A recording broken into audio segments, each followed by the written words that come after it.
Hello. Hey, Lake Helen. So welcome to Meet the Candidates for the general election for 2020. I'm here with everybody. I'm Joy Taylor. I'm president of the Lake Helen League for Better Living.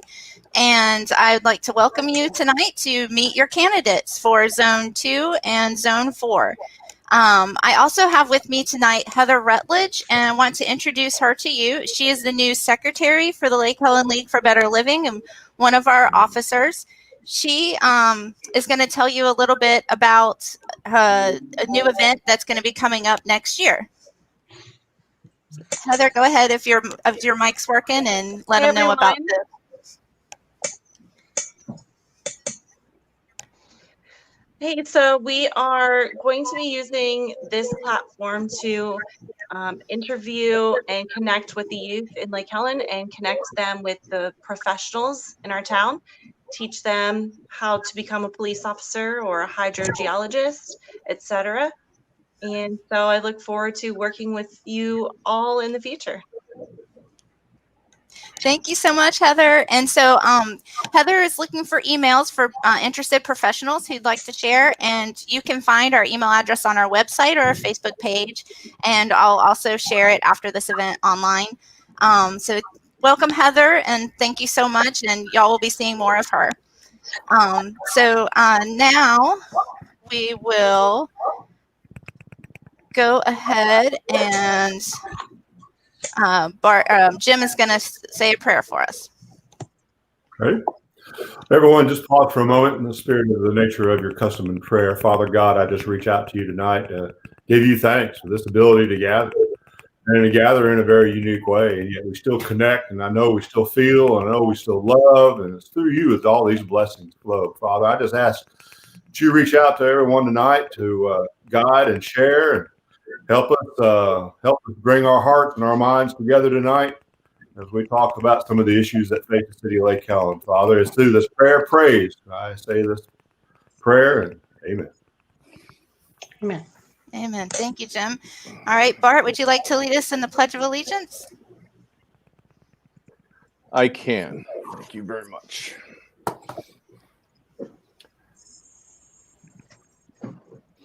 I pledge allegiance to the flag of the United States of America and to the republic for which it stands, one nation, under God, indivisible, with liberty and justice for all.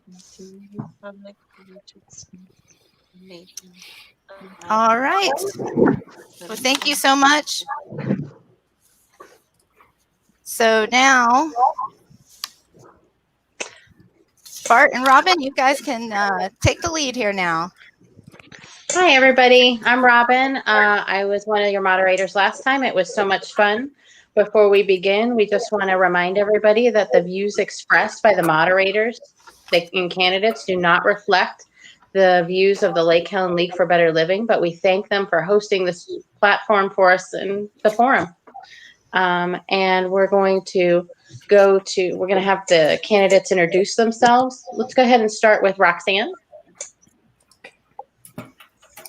Good evening, everyone. My name is Roxanne Reed Goodman, and I am excited to be a candidate for Zone 2 City Commissioner. I wanted to tell you a little bit about myself. I'm an active learner, and I have obtained bachelor's degrees and master's degrees from several universities in Florida, as well as I'm currently working on my PhD in organizational leadership. I've lived in the city of Lake Helen for 14 years and enjoyed the many benefits of being a resident. During the past 14 years residing in the city, I've started a family, completed my studies, and transitioned careers from operations to higher ed. During this time, I've also served as a commissioner with the PLDRC. During my tenure with this commission, I worked with many informative, experienced, and well-versed co-commissioners. During that time, I became versed on many components of city planning, code, and regulations, and it certainly prepared me for this year's local election, as well as the position of city commissioner. We accomplished many goals and learned many new tasks and ideas. I decided to run for the city commissioner Zone 2, most importantly because I'm passionate about the city. I care for the community in which my children have begun their formative education. This city has a rich history, which is rooted in Christian historic values and a culture of neighborliness and respect for others, regardless of color, creed, or political affiliation. Secondly, I'm running because I have a desire to do my part towards a common good. I'm family oriented, business focused, and strategic minded when making decisions. Helping the city that I love and enjoy seems a simple, easy task, but being a commissioner is not about me. It's about each of you and the opportunity to serve you, the citizens of Lake Helen, and meeting your expectations for the city in 2020 and beyond. If elected, my priorities are simple: to sustain the small town culture in Lake Helen and driving efforts to unify the city with a shared mission and vision. This means all citizens are represented, valued, and heard. Secondly, to support the strategic review of infrastructure needs within the city and ongoing planning for maintenance, downtown revitalization, and the preservation of our natural resources. The final priority is strategically planning for incremental business growth. With this plan, we will determine the types of businesses that are best aligned with our city, and ultimately market toward businesses that will enhance the city and our way of life whilst providing the necessary tax support for Lake Helen to remain financially resourceful. Thank you. Okay, we're going to go ahead and go to Roger. Hello, Gemsters. I'm Roger Eckert, and I would like your vote to be your next Zone 2 Commissioner. I have been around Lake Helen for over 40 years. In 1993, I ran for a Zone 2 seat. During the campaign spring season, I started realizing that between work, family, and other activities, I would not have the time to represent the citizens properly. So when I lost, I was happy the citizens chose a person who would be there for them. My wife and I agreed that it would be better to wait until I retired to try again. I am now retired, our children are all grown, and I have the time to represent you properly and give our town the attention it needs. Controlled development with ecotourism related businesses will bring tourists and income to our town. Expanding our country town atmosphere by enhancing our equestrian center and establishing a multi-purpose sports field with a combination of football, soccer, baseball, and a joint beach volleyball and floor volleyball complex will bring competitions to our town. Service to the community and giving back has been a part of my life since childhood and continues today. It is up to you, the voters, to choose which direction you want your city to go. Who will be willing to listen and present your desires? When you vote for Roger Eckert as your Zone 2 Commissioner, I will listen to you, and I will make sure your voices are heard. Thank you very much. And Jim? Hi, everyone. Roger, I really like the term Gemsters. That was good. I liked it too. Yeah. I'm the Zone 4 Commissioner. I'm the incumbent candidate on the election for Zone 4. I've served 4 years so far, and have loved every moment of it, especially the great stuff. I mean, it's really great being a commissioner up there and seeing some of the results of votes that we made 3 years ago, even a year ago. The pattern book, for example, the pattern book that we have today, that started 4 years ago, care of Ms. Becky Whitty, and it turned into this. And I've been fortunate to be a part of that pattern book from the beginning. So I want the job, plain and simple. I like being a commissioner. I like the commission job even when it's kind of rough. There's no question about my passion for the city. Whether or not you agree with sometimes my passion, I'm very passionate about the city in which I live. And I do get emotional. I can't help that. That's just who I am. So I ask that another 2 years of service. I asked to be invited back to the dais again. I don't think that my 4 years record is so bad that I've not earned another 2 years at the dais.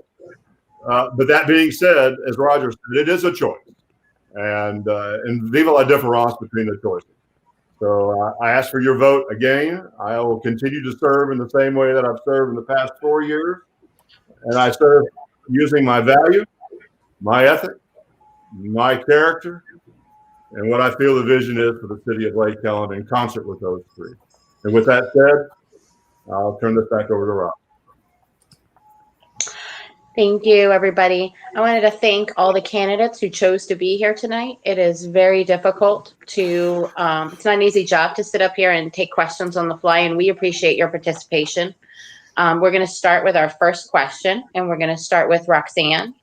I know that you guys answered some of this a little briefly in your introductions, but if you could please, Roxanne, state specifically your goals for the city.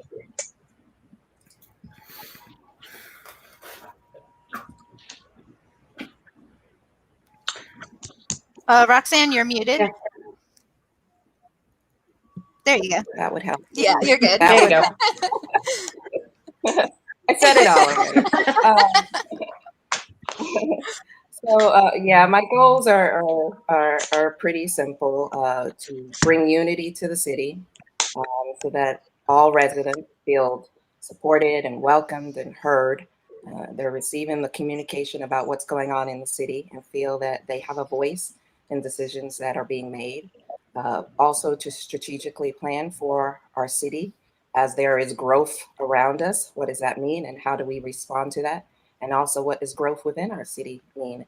And then thirdly, just to continue to work with the administration to plan for our infrastructure needs, for the lake preservation, for supporting and maintaining our ecosystem.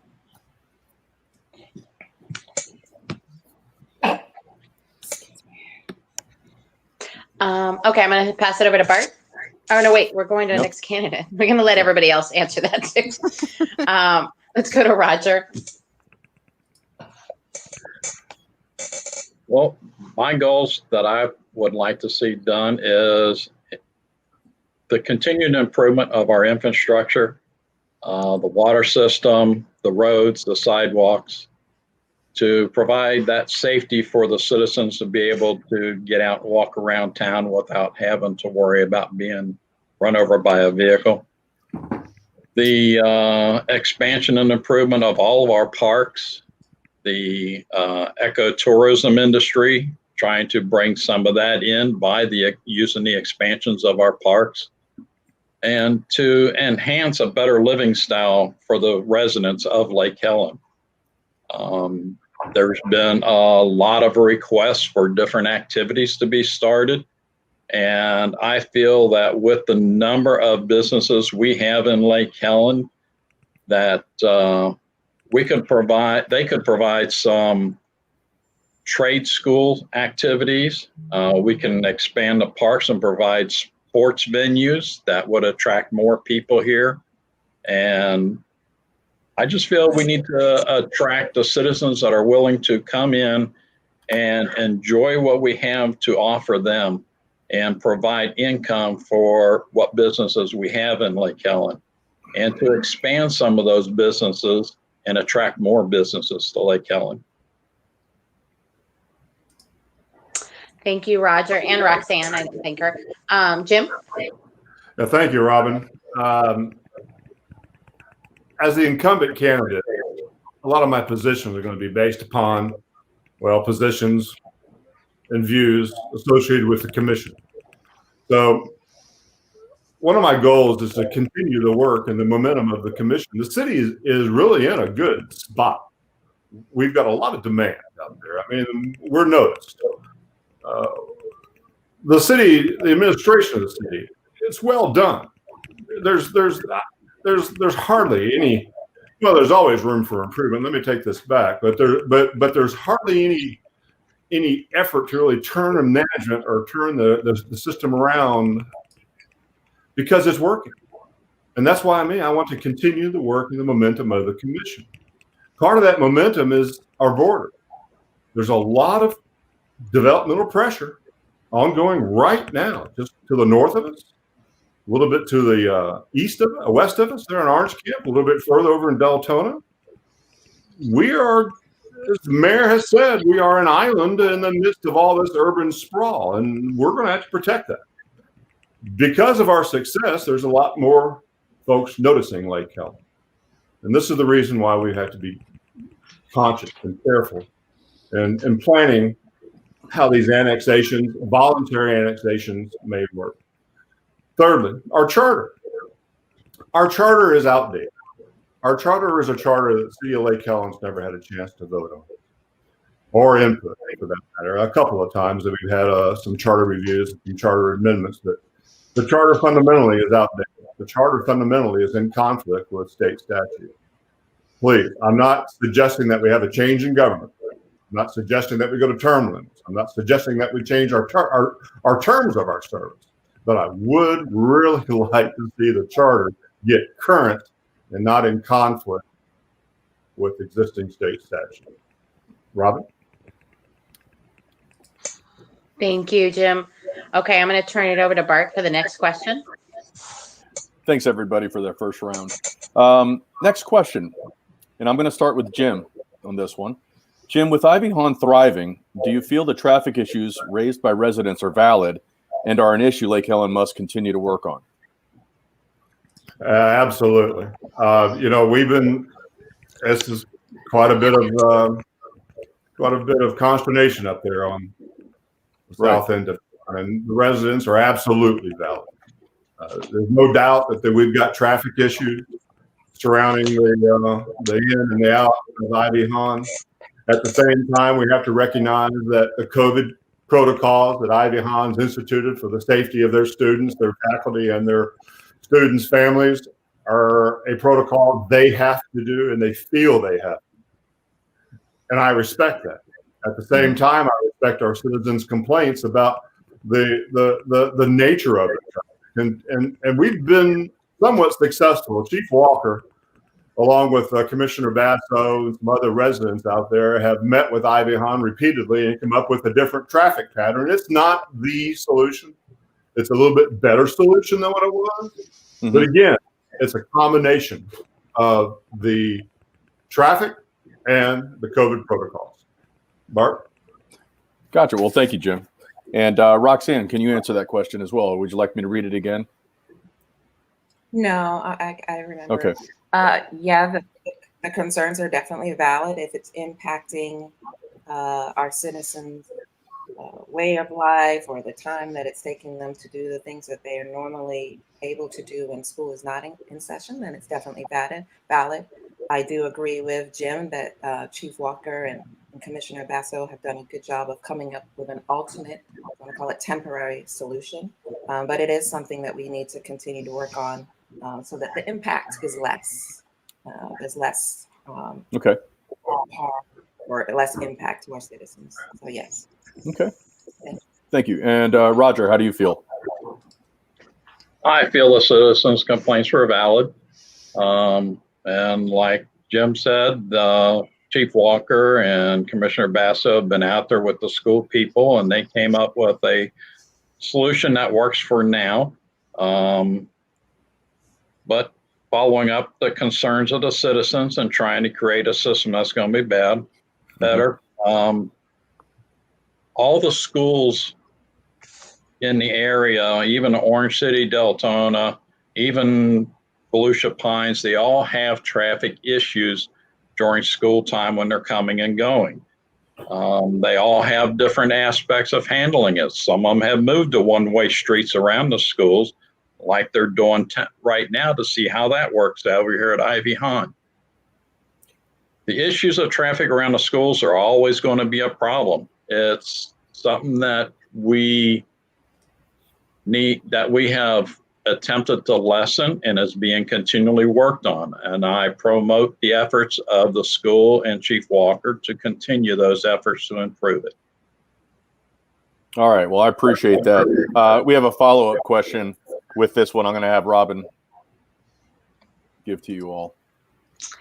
To expand a little bit on Ivy Hahn, we're going to start with Roger.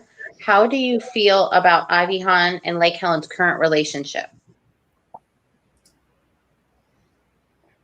Well, Ivy Hahn's a charter school. They've got a higher population than Volusia Pines has as far as the students attending. city providing services to them is no different than the city providing services to Volusia Pines.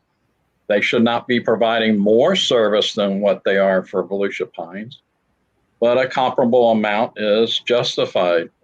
Ivy Hahn does not have a established playground area yet, so yeah, they rent the park facilities for the kids to go out for playground times. It's a mandate from the state now that the schools have to provide playground time for the students to get exercise. Hopefully in the future, Ivy Hahn will be able to have their own system set up so that it takes less of an impact off of the city. But the city's working with them the best they can, and it's a mutual agreement that they have working between each other. Thank you, Roger. Jim? Jim, I'm going to unmute you, or can you unmute? There you go. Yeah, sorry about that. Yeah, I had myself muted. I had some noise. Yeah, I feel Ivy Hahn's relationship with the city is great. It's good, positive communication. It's open communication. It's quick communication when we reach out. And in turn, when they reach out, when Kellyanne Conway, principal of Ivy Hahn, she reaches out to Becky, it's quick in return for us. I don't feel that we have any significant obstacles to our communication or our relationship. I do feel that, Ivy Hahn is growing, and they are managing their growth at the same time while we are in that process of being part of that management. It's the feedback between Ivy Hahn and the city has always been positive. And when it is a little negative, we find ways to address that. That's really what management's about. It's just, if something's upside down, let's figure out a way to make it right. And so far, I feel as a commissioner that our relationship and our communication with Ivy Hahn is good, and it's positive. Thank you, Jim. Roxanne? I think that we are very blessed to have some really good educational resources in Lake Helen, the schools that are supporting our students as well as students from other cities. And I think it's a good thing that we are able to appropriately work with the schools to support them in supporting us in educating our students. From what I understand, the relationship is beneficial for both, and the city is doing all that they can to support Lake Helen. And following up on Jim, or I think it was Roger that said when the opportunity comes up that they will be able to sustain themselves with a park and some of the other resources that we are helping them, that will be better. But I think right now that the relationship is positive. Thank you, Roxanne. Okay, we're going to go to Bart. Roxanne, why don't you go ahead and stay up there? I got a question for you. You can start with you and ask the other two candidates. Do you support the current operations of the city staff? And if you have a concern about the city staff, can you specify any of those concerns? So sorry. My apologies. That's okay. I absolutely, sorry. I absolutely do support our city staff. I have had the opportunity to work closely with them, being on the planning commission. They are always very informative, resourceful, quick to respond. I feel like they're putting in as much of their time and energy that they can to support our city and our endeavors. The only thing I would like to do is get them more help if we could. So whatever we can do to help support them to support us, that would be one of my goals going forward also. But yes, I feel like I know that I do support them and all of their efforts. Thank you. Sorry. Allergies are killing us. So, okay, moving on. Roger, how do you feel? What are your sentiments about city staff? Any concerns? To Roger. Wait for that picture to switch. City staff are very good hard workers, and they keep up on everything that's going on, and I feel that they're doing a good job. Okay. Like Roxanne said, I mean, enhancing the staff by, if need be, hiring a couple more people to help them. The only thing I could see that would need improvement is information on the city's webpage could probably be expanded more to provide more information to the citizens. To me, it's a little bit restrictive compared to viewing some of the other cities' websites and the information that they give their citizens. I think that the website could be expanded more. So if we had somebody hired that could handle the website for the city and improve that to get the communications out to the residents, I think that would be a great help to the staff members. Did you say Sports City? Support the city. I apologize. I was having a little bit of a break up there. Okay. Well, thank you, Roger. Anything specific, though, about that website addition that you would suggest? Or? Well, there's a lot of master plans and everything. There's a master plan for Blake Park. There's a master plan for Melissa Park. There's a master plan for the commercial development. And you can't find them on the website. You used to have to dig deep and you're able to find them, but I don't know where they went to. It makes it very difficult to locate those things. And a lot of other issues, the different construction projects that are coming up, those notices could be on there so the residents would be able to see what's coming to their city and get their voice on them. Okay. Well, thanks for being specific about that. I appreciate it. All right, Jim, you're up. Thanks, Mark. Yeah, I support the current operations of the city staff. The current city administrator, Becky Whitty, inherited two senior staff members, Chief Mike Walker and Facilities, Public Works Director, Ricky Mellon. These two individuals are single-handedly responsible for a lot of the operations of the city under the management of the city administrator, Jason Yarborough, and then, of course, now Becky Whitty. Ms. Whitty has been a great administrator, brand new in the job. There has been some learning issues, as any significant management position will create. Perspective does change by position.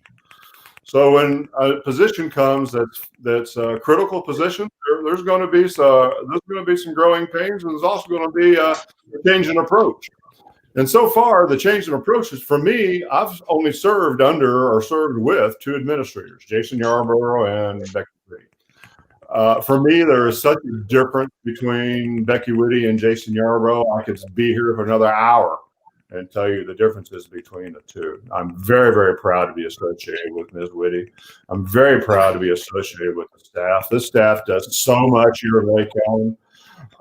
And sometimes it's amazing what does get done here in Lake Helen, considering the revenues and our budget situations that we constantly have to face. So yes, I am very happy. I'm very comfortable with our current city staff and our current city administration. Bart?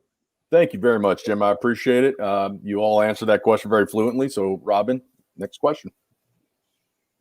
Thank you. We're going to start with Jim on this one. Jim, you mentioned earlier that Lake Helen was a sea amongst urban, or an island amongst urban sprawl. How do you plan to manage the growth and development Lake Helen has experienced, and how do you plan to preserve the small town culture? Yeah, how do I plan to do it? I plan on working with the commission to go ahead and doing this as a group. I'm not sophisticated enough really to vision way out on this island of us. I will tell you that, I use the phrase Lake Helen brand. Yeah, Lake Helen's not a brand. It's not on a can. It's not on a bottle somewhere, but it's a brand we all feel. You can call it a Lake Helen lifestyle. You can call it a Lake Helen. I can't use another word. Lake Helen lifestyle, Lake Helen brand. To me, this is what we have the opportunity in which to manage.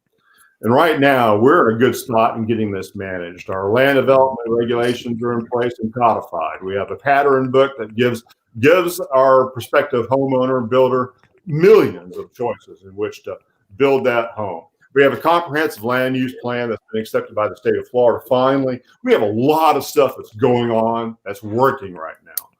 And that's going to work in the future. You can see the growth up in the woods. You can see the homes that are being built. You can see the product that these policies have created. And I've been fortunate to be part of this process within the commission for these past 4 years, so I can really see what we did 3.5 years ago, what we talked about, what we decided upon, now actually being in place as we go through and go forward. Bart?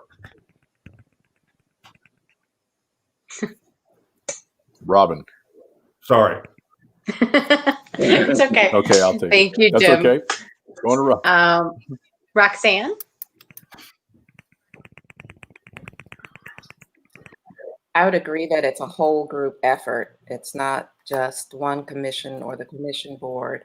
It is, as it has been and will continue to be, the historic board, the planning commission, the city administration, and the commission board all working together to really identify and be aware of those issues or those concerns that are going to impact our small town culture, our way of living, our willingness or our ability to, keep that, same as Jim, that feeling of living in a place where you know your neighbors and you feel comfortable with your neighbors. We've got to work on that together. It's not one person or one group. And again, we've done a good job so far with some of the things that we've put in place. And all of these, the voluntary commissions, as well as the commission board, work well together and communicate well about what's going on and how we're going to plan. And so I would say that we just continue to do what we are presently doing. Thank you, Roxanne. Roger? Well, our commission and all of its committees have been working together for a long time, improving things as it's gone along. As far as future development and growth and everything, I'm all for it in a controlled environmental format to protect the way that Lake Helen is striving to remain a country atmosphere type town. And I would actually turn to the stockholders. The commission being the CEO of the Lake Helen company, the stockholders, the citizens, should have a say in its growth and development. And if anything is coming into town, I would have to go to them and present the ideas to them also and get their input into what they want to have in Lake Helen. Thank you, Roger. We're going to go to Bart for the next question. All right, Roger, I'm going to go right to you, if you don't mind staying in there for a little bit. Let's ask you, what specific actions do you believe the city can undertake to maintain and improve its revenue sources? Well, there's a lot of limit on revenues, and but there are some out there. Right now, a lot of things are based on taxes and service fees, Right. But there's other avenues. Lake Helen could take and look into a community redevelopment area to CRA to get assistances in improving some areas of town that have become under-maintained and need improvements in. They can also go into, hopefully, if they continue to be voted in, the ECHO grants and the Forever grants to be able to enhance the parks and develop the trails. And they can go to the TPO to get assistance in improving the roads and the sidewalks.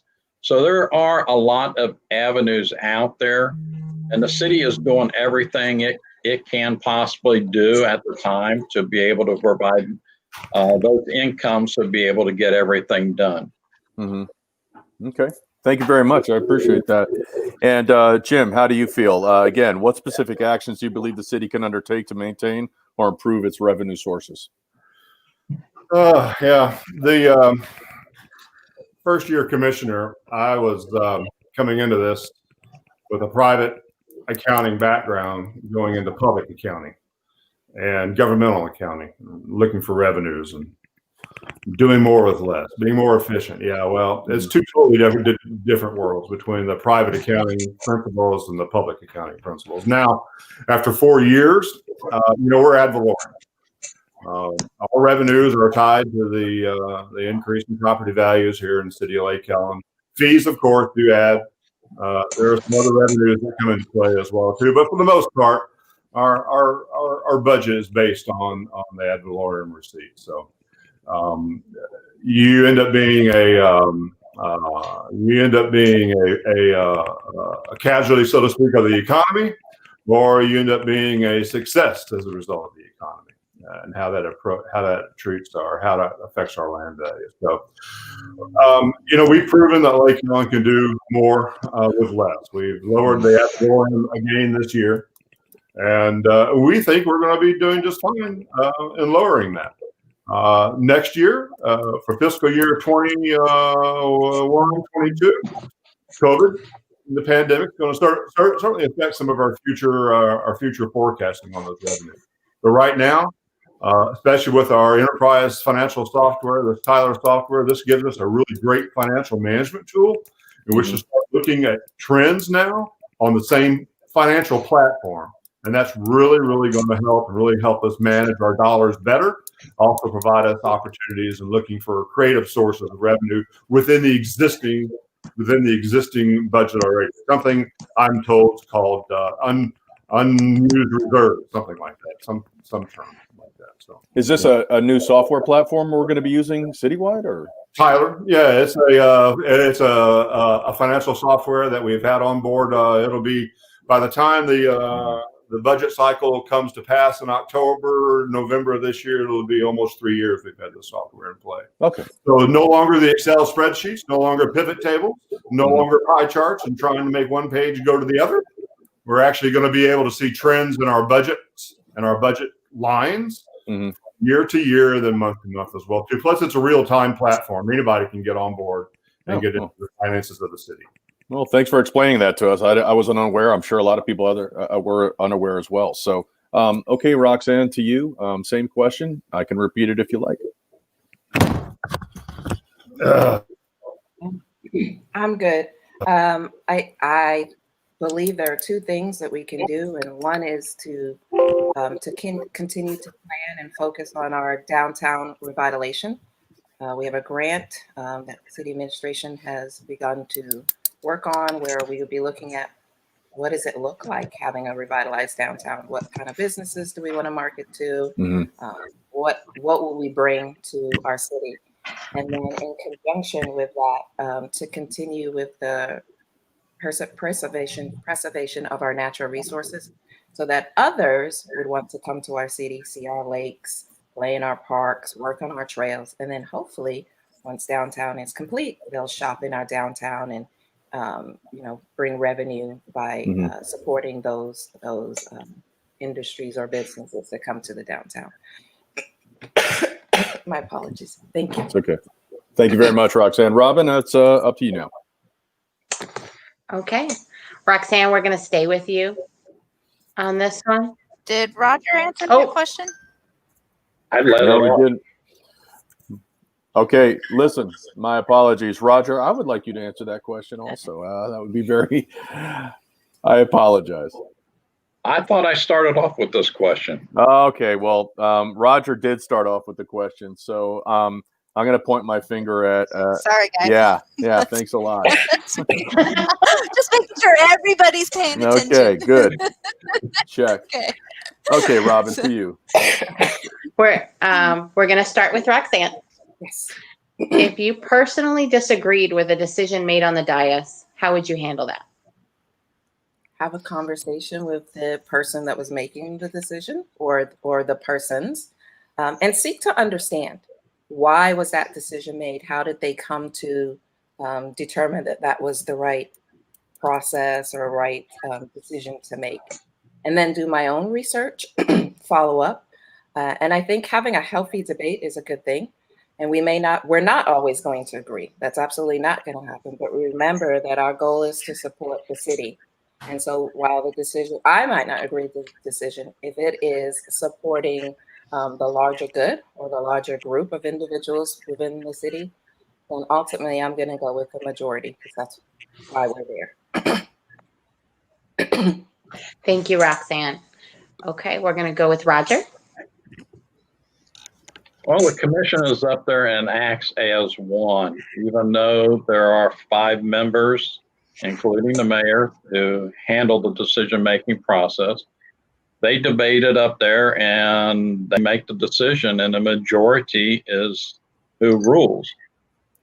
If I have a problem with the way the vote was going, it's the way that the government is being run. I would talk with the other people and find out why, they weren't open-minded. They may have been open-minded and thought of the different areas and different things and making the decision. But we're up there acting as one. And when the majority vote is taken, that's the decision that's made and can be done. Now, if they're implying about a personal problem with one of the other members, I would go to them and have a talk with them and iron out whatever differences we may be having that's causing the problem so that we can work together to bring what the city wants and what the citizens are looking for.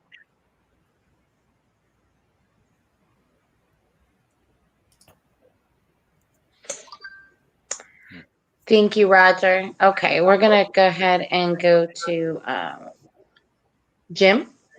Yeah. Would you repeat that question again, please? Sure. If you personally disagreed with a decision made on the dais, how would you handle that? Oh, yeah. Okay. Thank you. Thank you for asking that again. I have to use a phrase. Some days you're the bat, other days you're the ball. Some days you're going to be on the winning side of the decisions, other days you aren't. The days that I'm not on that side of the decision, I still support the will of the commission just the same. I hope and expect that when the decision goes against someone else, that they would feel the same way as well too. That's how I approach it. Again, I'm going to vote based on my character, my morals, my ethics, my values.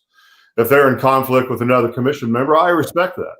I would hope that they respect my position at the same time. This is the reason why it's a commission form of government. There can be a 5-0, and there can be a 4-1 or a 3-2. So it is the will of the commission, though. We were elected to be up there to make these decisions. Sometimes the decisions go your way, other times they don't. And when they don't for me, I still respect my fellow commission members. I also respect the decision, and we'll carry forward with it. Robin? Thank you, all 3 of you. Okay, we're going to go to Bart. All right, Jim, hang in there. I got a question for you. What roles or services do you see lacking in our community currently? And are there areas that would benefit from perhaps new positions, committees, organizations, or another volunteer group? Wow. So I get this question first. Yeah. 3 questions. All right. Okay. Let's check this. What's that? Give me the first sentence there. Okay. What roles or services do you see that may be lacking in our community? All right. Roles and services are lacking in our community. Well, when we start talking about roles and services in our community, where do I land with that as a community? I think we're doing a pretty good job as a city with the services that we provide.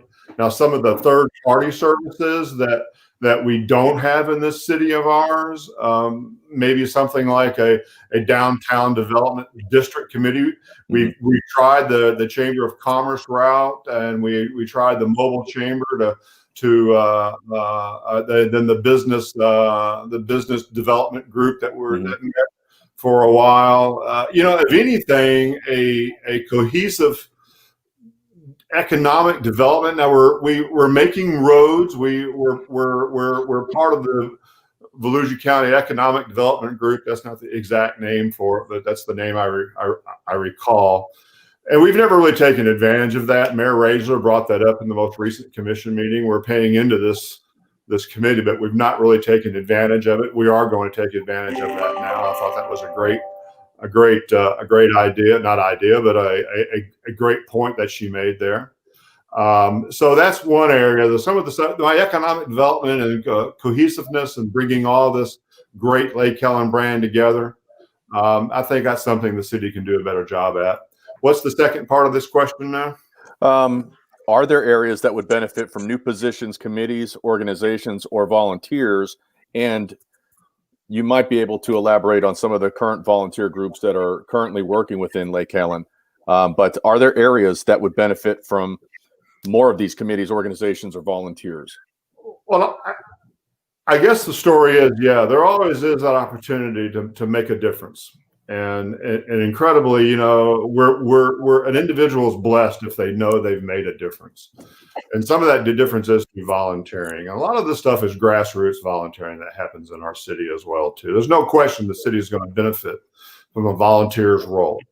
The events for the longest time are always volunteer. The Lake Committee is a volunteer role, all those supported by the city. The league that you guys, the event that's going on right now, you guys are a bunch of volunteers, and the city is benefiting by that right now. So as a commissioner, what my role would be is to encourage that involvement if it got to the level of the commission where the commission needed to weigh in. There is no question that volunteerism will certainly make a difference, and a good difference in the city of Lake Helen. All right. Thank you very much, Jim. I appreciate that. And so, Roxanne, we're going to go to you with the same question. I can repeat it if you like. I'm good. Right. Well, first of all, I'd like to say that I think is doing really well with supporting the city's needs. We're using technology. Our water bills are online, and we've got a website, though we may need some enhancements. We do at least have the websites, and we can get some information, the agenda for meetings, schedule of meetings. But if there were any positions that I think that would enhance us or help us, it would be a grant writer. There are so many grants out there that I know Becky is going after, but she's doing it all while managing the city's administrative duties. So a grant writer, either part-time or full-time, would be great. Some sort of strategic planner or project manager, especially when we're talking about our downtown revitalization. A project manager would be great. And that can be a volunteer position also. I also think that we need to leverage the colleges that are around us and get some interns. There are students that need the experience, need the time, that can support us in doing what we need to do. The UCF has a College of Public Administration. Stetson has a business college. We can leverage those schools and that talent to help us become better. So that would be my response. Well, thank you very much, Roxanne. Roger, to you, same question. I think all the volunteer organizations that are in Lake Helen, the main parent organization and all their sub-organizations are doing an outstanding job in trying to make improvements in the town. I would leverage them to come together and help with some of the improvements that are needed around town. There's a lot of projects and talent that the different organizations have that can be used to enhance some of the city's properties around town. And I think that would benefit the cities greatly in doing that. As far as needing any additional, the only one I can think of is with the staff. I mean, the staff would need more assistance to be able to accomplish a lot of their goals, so they're not being overworked and overburdened with all the things that are going on in town. But as far as new committees and new organizations, I'd leave that up to the people. If they wanted to create a new committee or a new organization that they felt was needed, I'd be willing to sit down with them and discuss it with them and see what needed to be done to enhance that program and bring it about and to benefit Lake Helen. All right. Thank you very much, Rob. And Robin, to you, please. We're going to stay with Roger for the next question. Roger, do you feel all demographics are adequately represented in Lake Helen? If not, how do you think we can help change that? Communications. All demographics, I don't believe, are represented in Lake Helen. I don't think all their voices are being heard. Communication is a wonderful tool. Without it, things will fail. But we need to get out communications to the residents. We can take in contact, like the churches. All the churches have flyers that they hand out to their congregation on different events and activities. The city can request to have all the city's events and activities that are going on. You know, we could send them to the church's secretaries or whoever handles their newsletter so they can add in what they feel their citizens' activities that are going on during the time period that their flyers occur. Same thing with other organizations. Any organization that has a newsletter or a flyer, if we can contact them and submit them the different things that are going on, like the Villa Voice and the Lake Helen Villa Voice. I mean, the city could send them the list of activities that are going on for the next month. They could put it in the Villa Voice. Then all the residents of the villas knows what's going on and can come and attend those activities that they wish to attend. But getting the word out and creating better communications, I think that's going to be the key to getting everybody involved in the community. Thank you, Roger. We're going to go to Jim.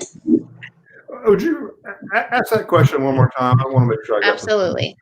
Do you feel all demographics are adequately represented in Lake Helen? And if not, how do you feel we can change that? Was that represented in the government of Lake Helen or just in Lake Helen? That's my question. I'm sorry to ask It's a okay.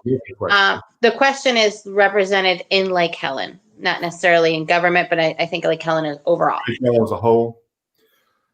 You know, I was scoutmaster of the Boy Scout troop here for about 15 years. Prior to that, I was involved in scouting in another volunteer role. I really had an opportunity to be around a lot of the various demographics here in Lake Helen. Are they all represented in Lake Helen? Probably not. We're 2,800 people. So to have every demographic represented here, that's a tough statistical answer anyway. The demographics that we have here, do I feel that they're being represented? Well, they certainly have a voice. We certainly hear the voice in the commission. We certainly hear the voice outside of the commission. We hear the voice in the various social media platforms. We hear the voice at the gas shop. Well, we hear the voice sometimes around the ice cream truck. So, but the demographics that are represented here in Lake Helen, for the most part, it's Lake Helen. And I smile because it's a vibrant community for me, the demographics that I see. And serving and scouting, I was able to be a large part of a lot of these folks, a lot of these families, a lot of the growth. And it's really cool to have some of these kids now, grown adults, live here in town as part of that demographic. So thanks. Thank you, Jim. I laughed a little bit when you mentioned the ice cream truck because it was actually passing by my house as you said that, and so I kind of glanced over. Roxanne. Do I think that all demographics are represented? No. And some of that may be impacted by COVID, right? Because people are afraid to get too close in the face-to-face conversation, to get outside of their own little bubbles. And the other part of that people may not realize that they, like Jim said, that they have a voice and that we want to hear. And so we need to make sure that that is understood, to educate them that we do want to hear, that they do have a voice, they have something to say, they can say it. And then I always had a leader that said, if you want to send out a message or you want someone to know something, you need to tell them 3 ways or 3 different ways in 3 different manners.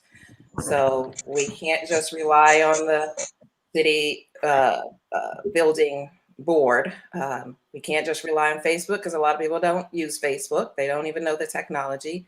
It might be flyers, it might be drive-bys, but we need to. Yeah, I've got 24, but I'm in the middle of an online forum right now. And hey, Roger, can you mute yourself?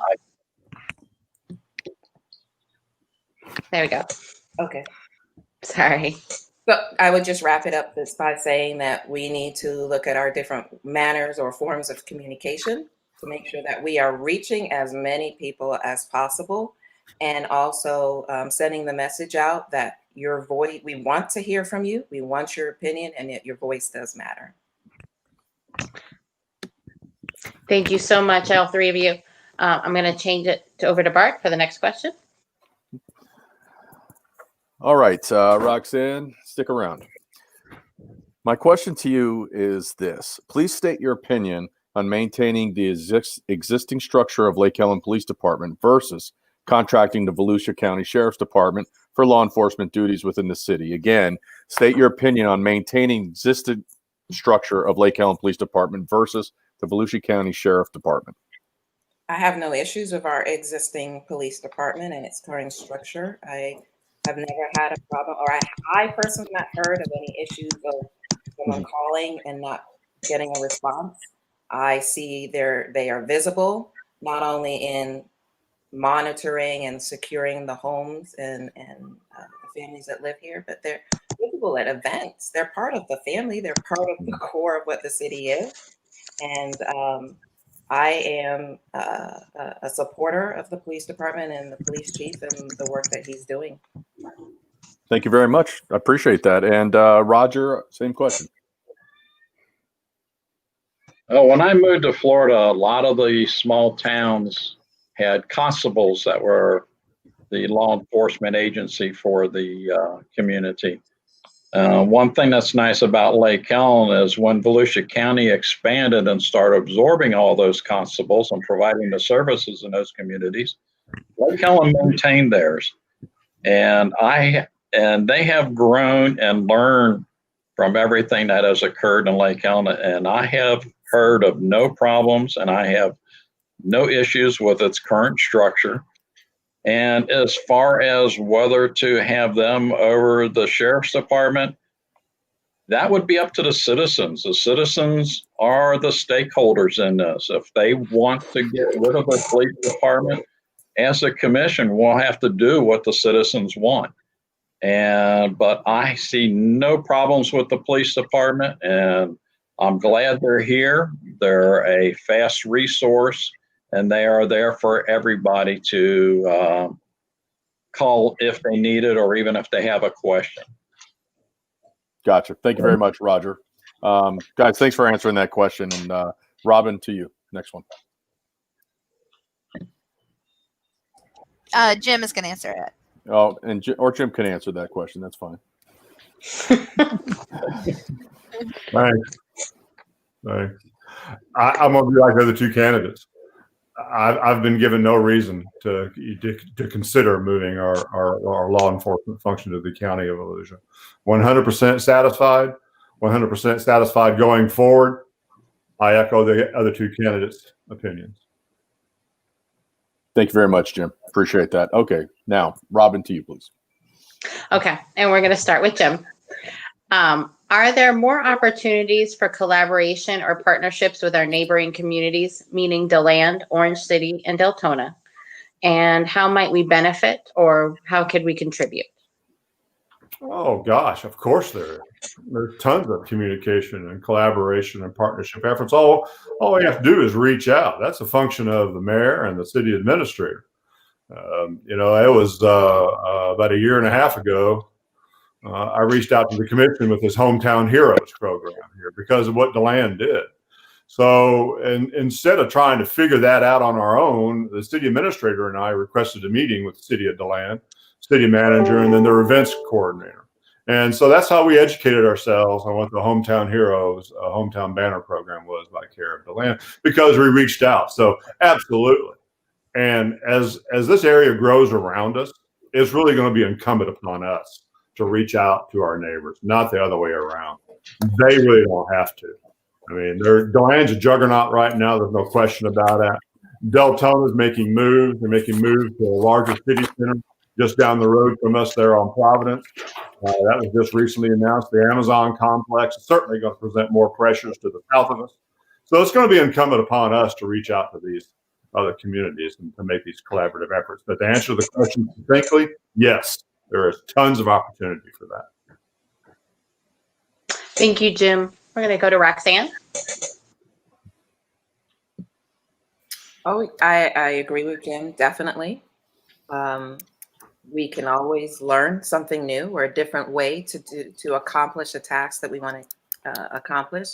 And if there's another city that's doing something that we would like to do, why not reach out and get an understanding of their processes? We may not do it the same way. We're a smaller city. We have different demographics, but at least we can get an understanding of their processes, what went well for them and what they would do differently. And then we can learn from their experiences.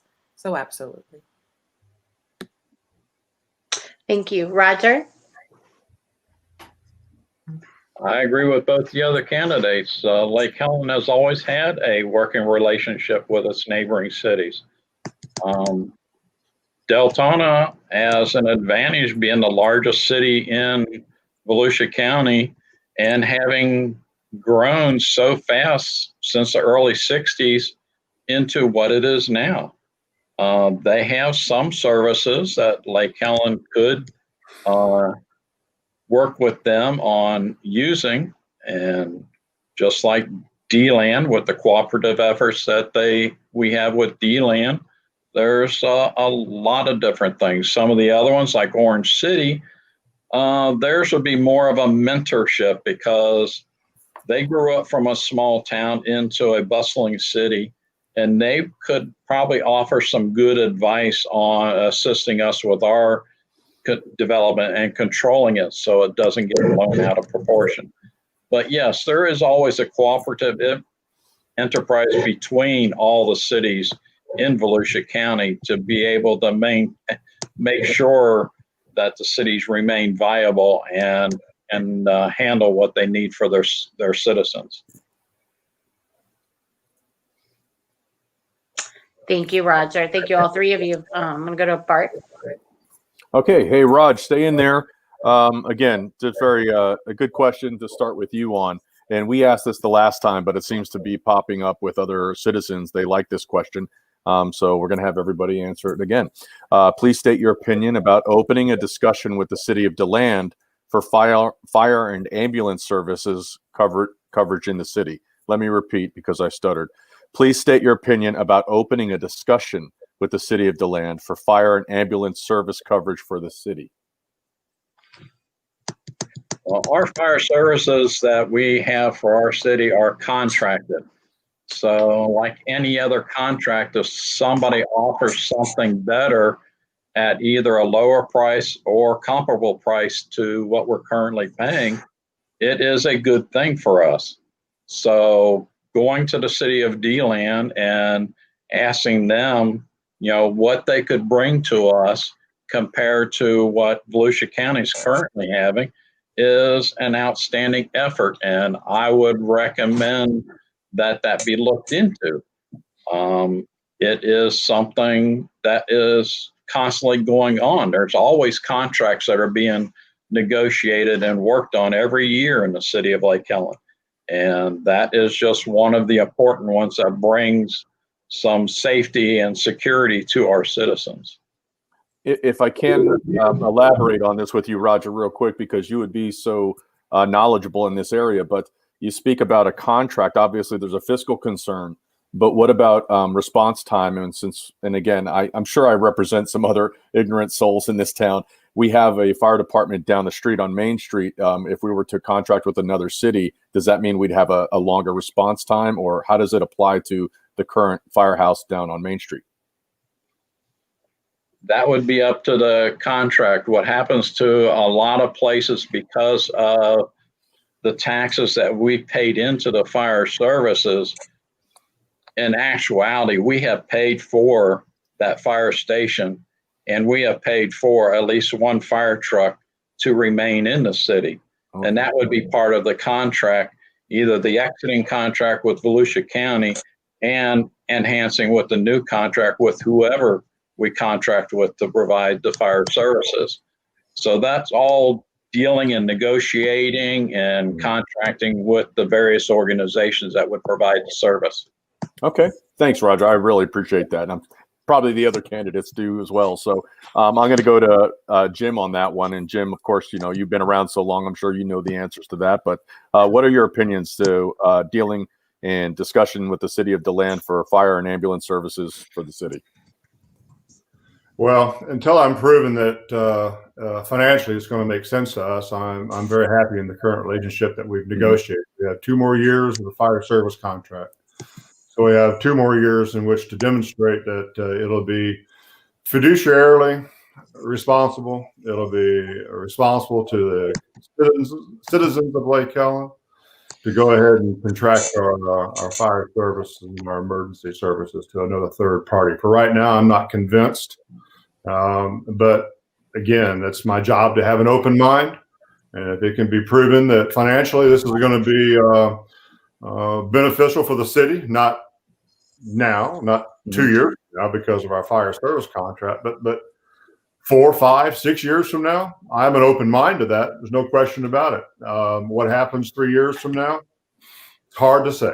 We didn't predict a pandemic 8 months ago, and here we are. So right now, I'm happy with our current arrangement, and I'd have to be proven otherwise for me to consider moving that service to a third party. So, Jim, you would say in your experience, and it's a vast one in the city, you haven't had any issues with the current condition that we have?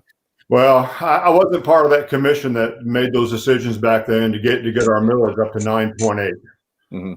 So, that was tough to inherit. So when you're at 9.8, for those out there, we can't charge more than 10 mils. That's set by state statute. And 9.8, that's our revenues off the ad valorem. So we had to do something. The city had to do something then. We went to a fire services contract, and I think Edgewater participates in that. A lot of other cities are looking at our success in this.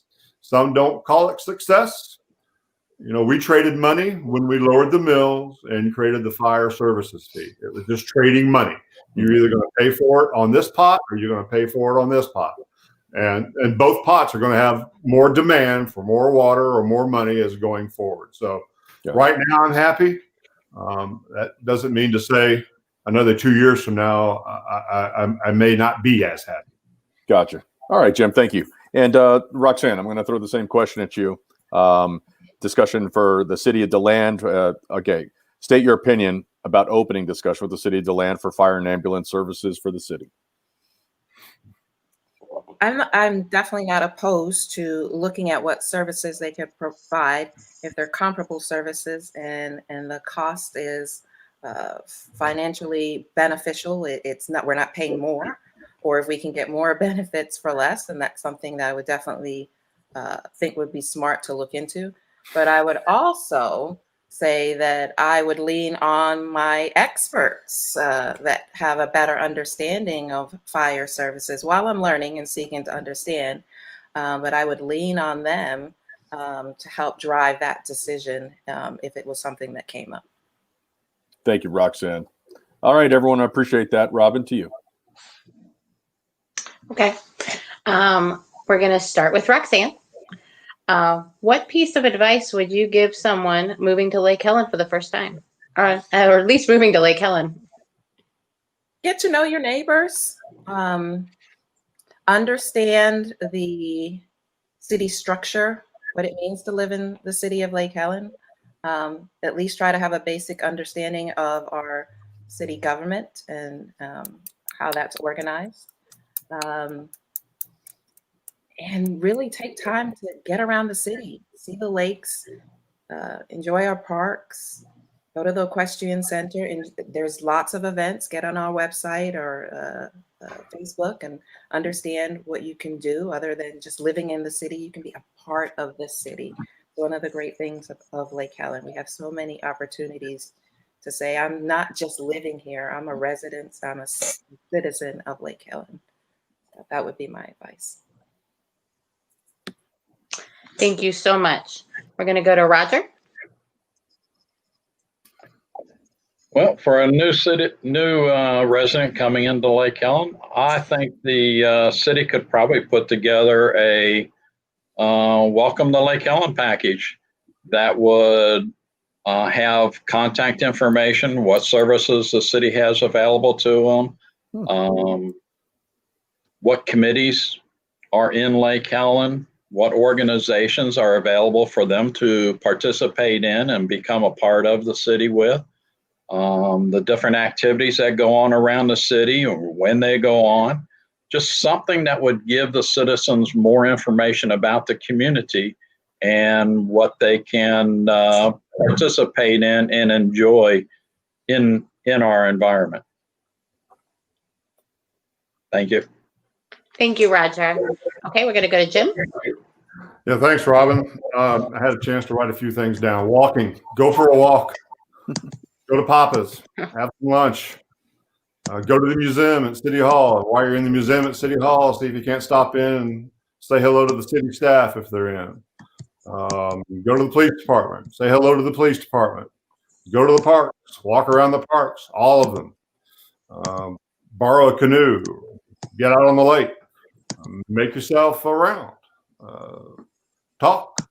Roger makes a good point too. Welcoming kits, great idea. There's a couple little things in City Hall like that already, but not to the extent Roger was talking about. But get involved. Know your town. We're fortunate. We're blessed to be this gem of Lake Helen. We're blessed and that we're so small and that we can get around and talk to each other and see each other on a regular basis. So that would be my advice. Get out and take a walk. Thank you, Jim. Okay, we're going to go to Bart for the next question. Thanks a lot. And at the risk of being chastised by my fellow Lake Helen League for Better Living members here, I slightly modified this question, but I think we'll get to the point quicker. I'm going to go to you, Jim. What is one local ordinance or law that you think is truly valuable to our city culture? And what is one that you think should be revised to complement our culture in small town? First one that's good is the Gateway Overlay. We've done a lot of work. I was a member of the PLDRC back in the late 90s, mid to late 90s, when Don Tyndall and Mark Scholler first brought up this thing called Gateway, District Gateway. Well, in protecting the main entrance points into the city and what that might look like. Well, it's morphed into quite a bit more than that. But what it morphed into is a product of homes that you're seeing in the woods as well too. What it's morphed into is what the product of the homes that you're going to see outside the city, outside the woods as well too. What I think need to work on, it's actually a comp plan revision. My children are all millennials. The market for millennials today is not what it was for the baby boomers. And yet the millennial generation is the largest generation, exceeds that of the baby boomers as well too. Their lifestyles, their futures, their economic futures, some of the effects of the baby boomer political generation is affecting them in a negative way. And housing is one of them. And we need to take a look at our comp plan and amongst the list of things that the commission needs to do, try to build a smaller home on a smaller piece of property to where it doesn't affect the adjacent landowners, but improves that equity in that landowner or that homeowner, but affording a decent, smaller home product on a smaller piece of property that our millennials can afford. And then to some respect, our retirees. I'll use me as an example. I'm 63 years old. Eventually my wife doesn't say we are, but eventually we might have to come out of this house one day. I'd like to go into a smaller house. And there's parts of Lake Helen where I can't do that. And maybe we need to look at those parts where we can, to where it creates a different sort of product for our city going forward. Mm-hmm. All right. Thank you, Jim. And Roxanne, same question. Gosh, I'd like to say that Jim stole my answer, but definitely the gateway overlay is one of the best decisions that was made as living in Lake Helen and seeing the impact of having new homes go through the HPB and following the style guide, and now the quality of residences that we have in this area of town and actually throughout town because of that work is wonderful. I mean, we appreciate the look and feel of the homes because they fit into the city. There's no division. We're all connected because of that work.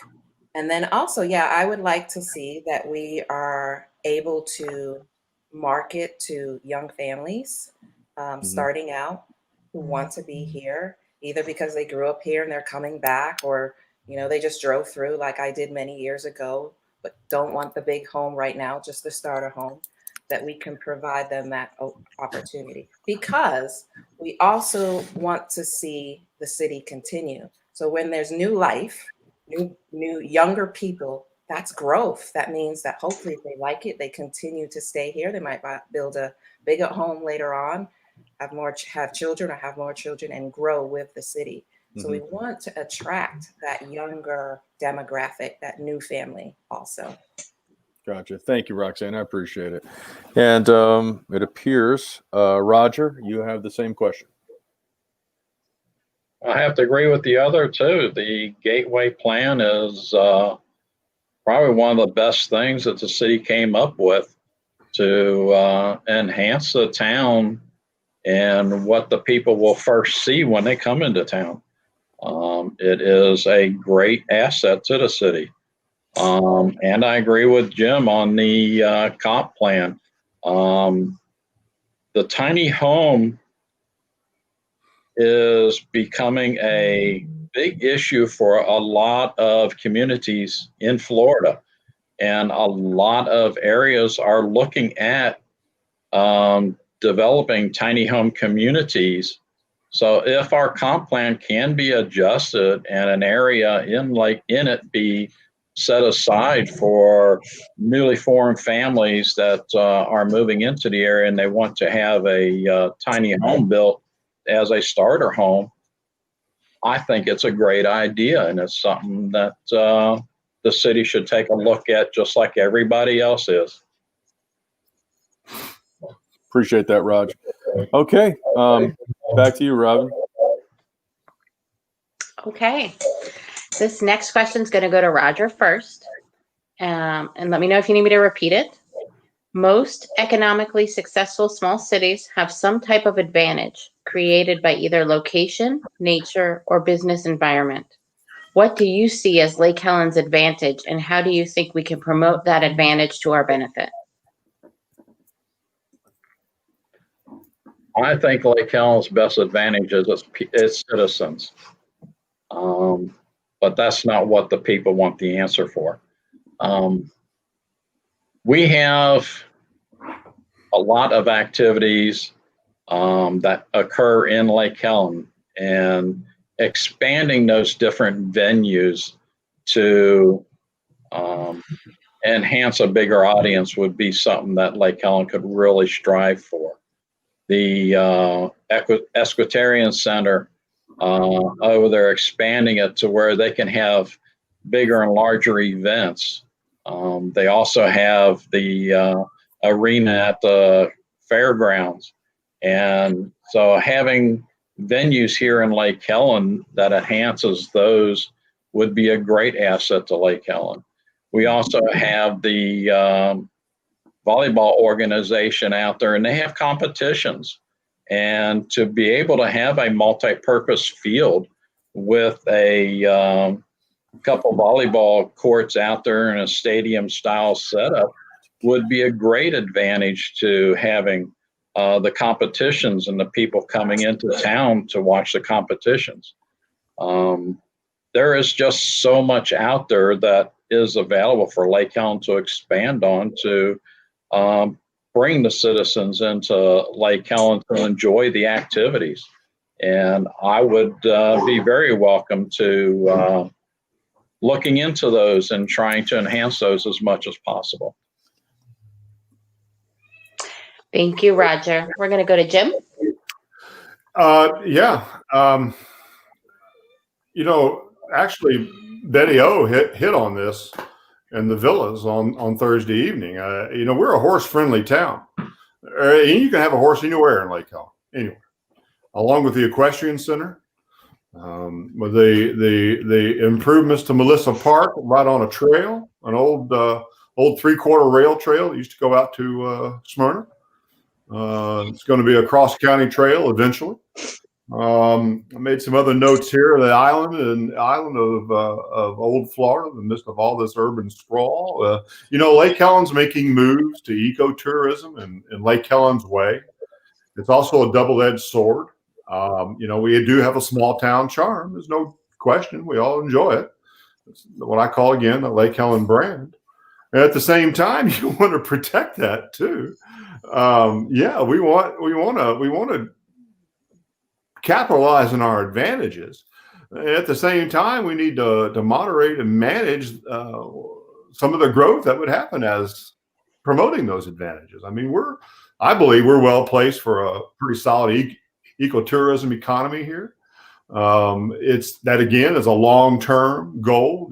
Again, nothing happens quick in city government, but there's visioning that goes on. And with us being a horse-friendly town all over, the heart of that horse-friendly town being that equestrian center, coupled with some of the, there's a local family here in town that's made a pretty significant donation to improve our. Of course, I can't remember the name right now. The exercise trail around the equestrian center. That's going to be it's going to be quite the improvement, and that draws people. That draws people to the community, and then the community's vibrancy draws that individual to want to be a part of the community. So you can see how a lot of these things are starting to interplay, and how it all works together. So I believe ecotourism is probably going to be one of our advantages in the next 5 to 10 years here. Thank you, Jim. Okay, we're going to go to Roxanne. I think that there are many advantages to being the city of Lake Helen. One of them is our location. We're right off of the I-4. It's a jump on the I-4, get off at exit 116, and you're right in the city, heart of the city. Takes no time from anywhere, east or west. And so when we're marketing to those events, those ecotourism activities and events, or if it's to the fairgrounds, it's easy to say that it's easy to get here and easy to get home also, right? Along with that is our natural resources, like we've mentioned before, the parks, the trails, the lakes. So coupled with the location and the natural resources and the events that we could market to those that we want to bring to our city, I would say that those are our advantages.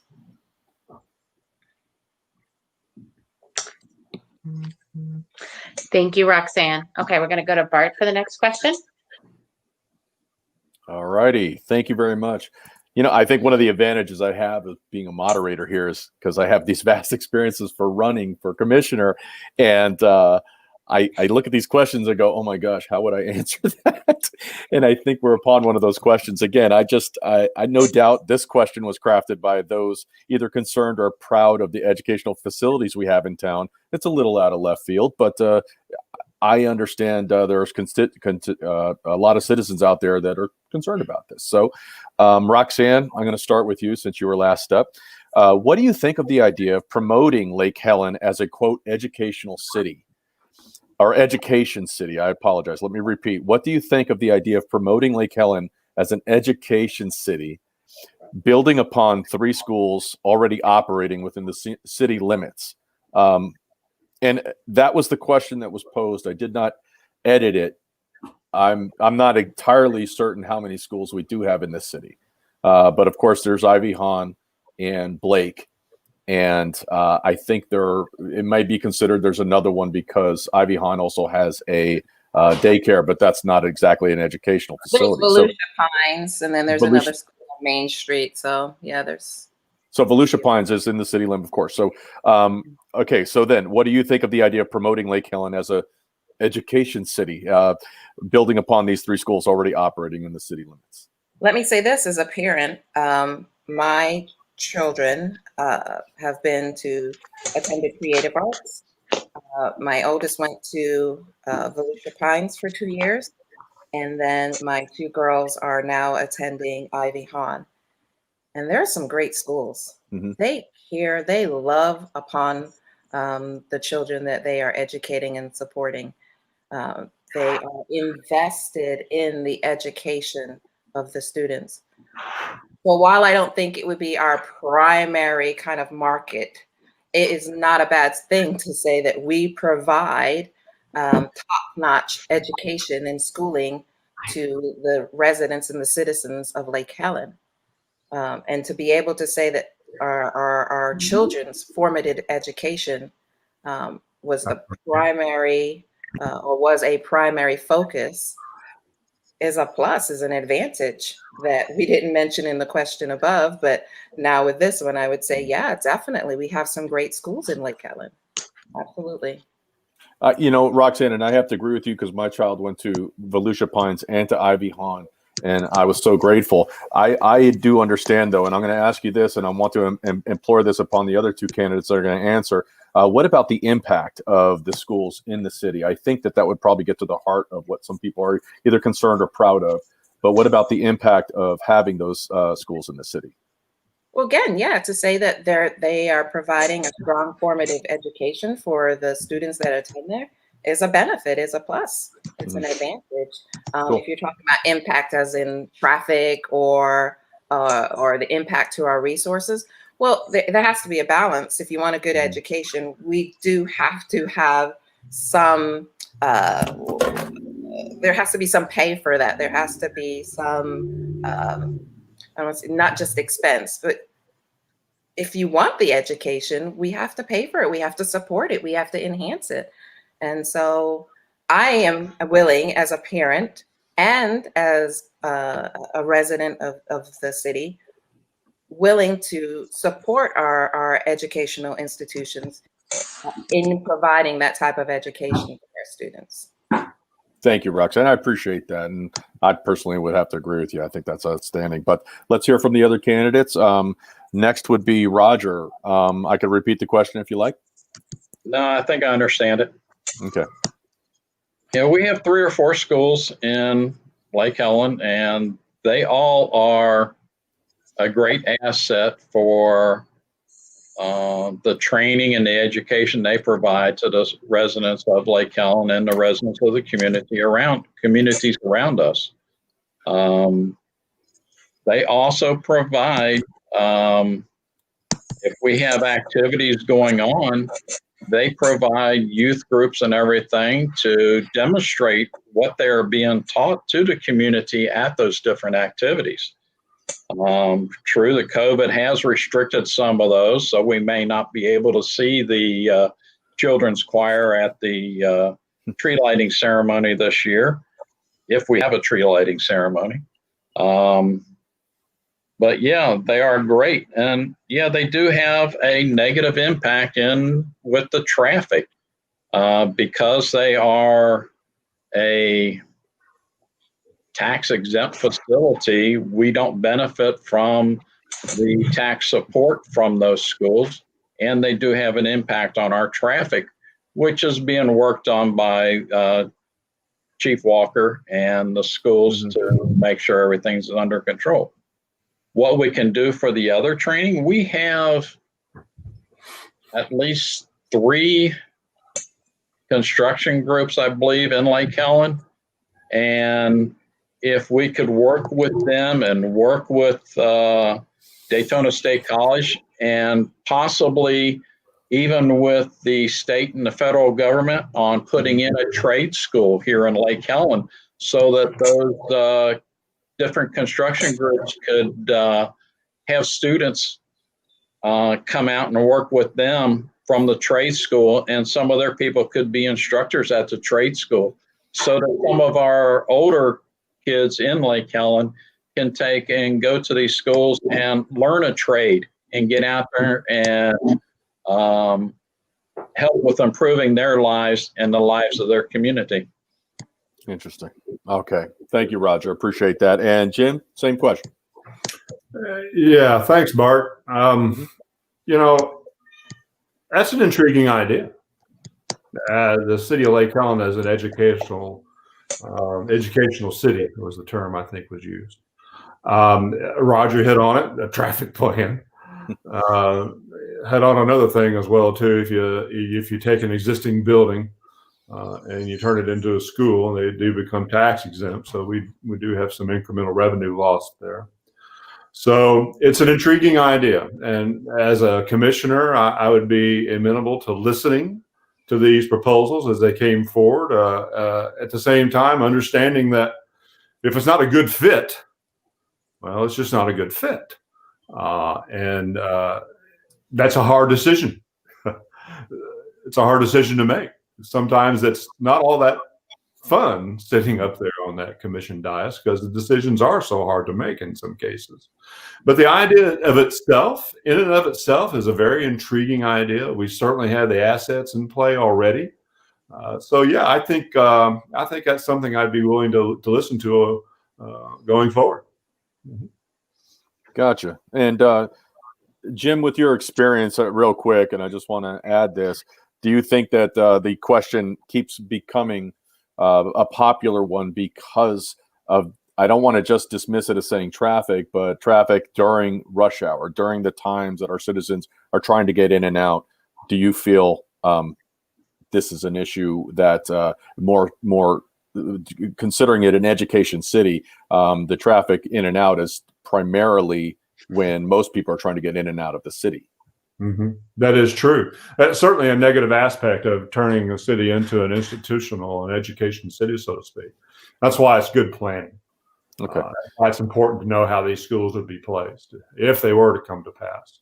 Mm-hmm. Not only that, you would have to assume that these would be some type of charter school, some type of private school.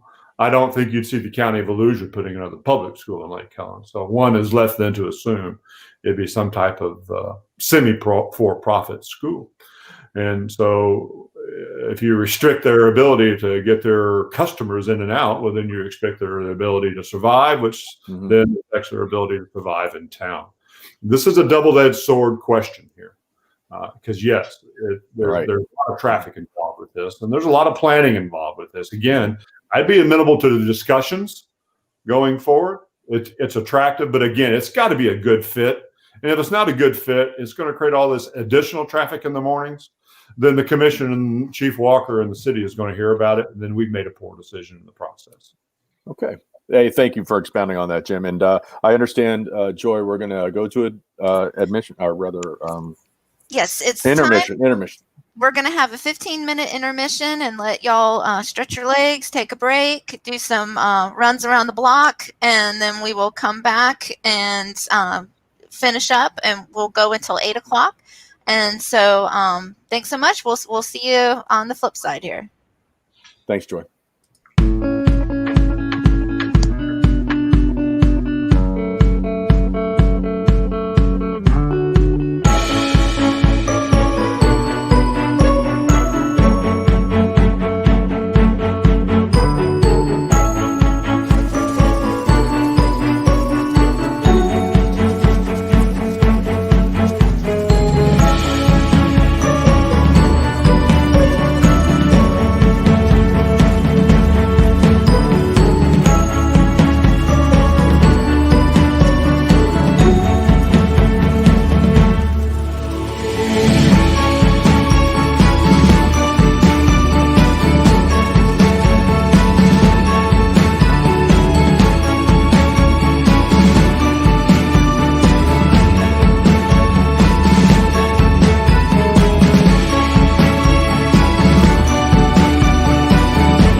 Okay. Well, we're getting ready to start back up and everybody in. So thanks so much for those who hung around during the intermission. We're going to get started on the back half of this.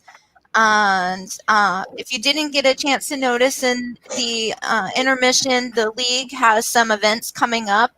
We have the art exhibit for the community-wide art exhibit where you display your artwork, your children's artwork, your family artwork, chalk art, play music, perform, build a sculpture, whatever, and you display it in your front yard the weekend of Valentine's Day, and then can all wander around and enjoy each other's art and music and just revel in the beauty of each other. That is in Valentine's Day, and the league is now in conjunction with the Home and Garden Tour collecting recipes for a cookbook, and we're working on that, and you can submit those recipes either online or in paper form, and there's information about that on the league Facebook page and on our website. And with that, I'm going to hand it back over to our moderators. And does it go to Bart or Robin? Robin. I think it comes to me. Okay. All right. Floor is yours, Robin. Hi. This first question, now that we're back, is going to go to Jim. And as a leader, when is it okay to bend the rules to accomplish a goal? When's it okay to bend the rules to accomplish a goal? Or is it okay to bend the rules to accomplish a goal? I'd have to. That's a insightful question for a self-assessment.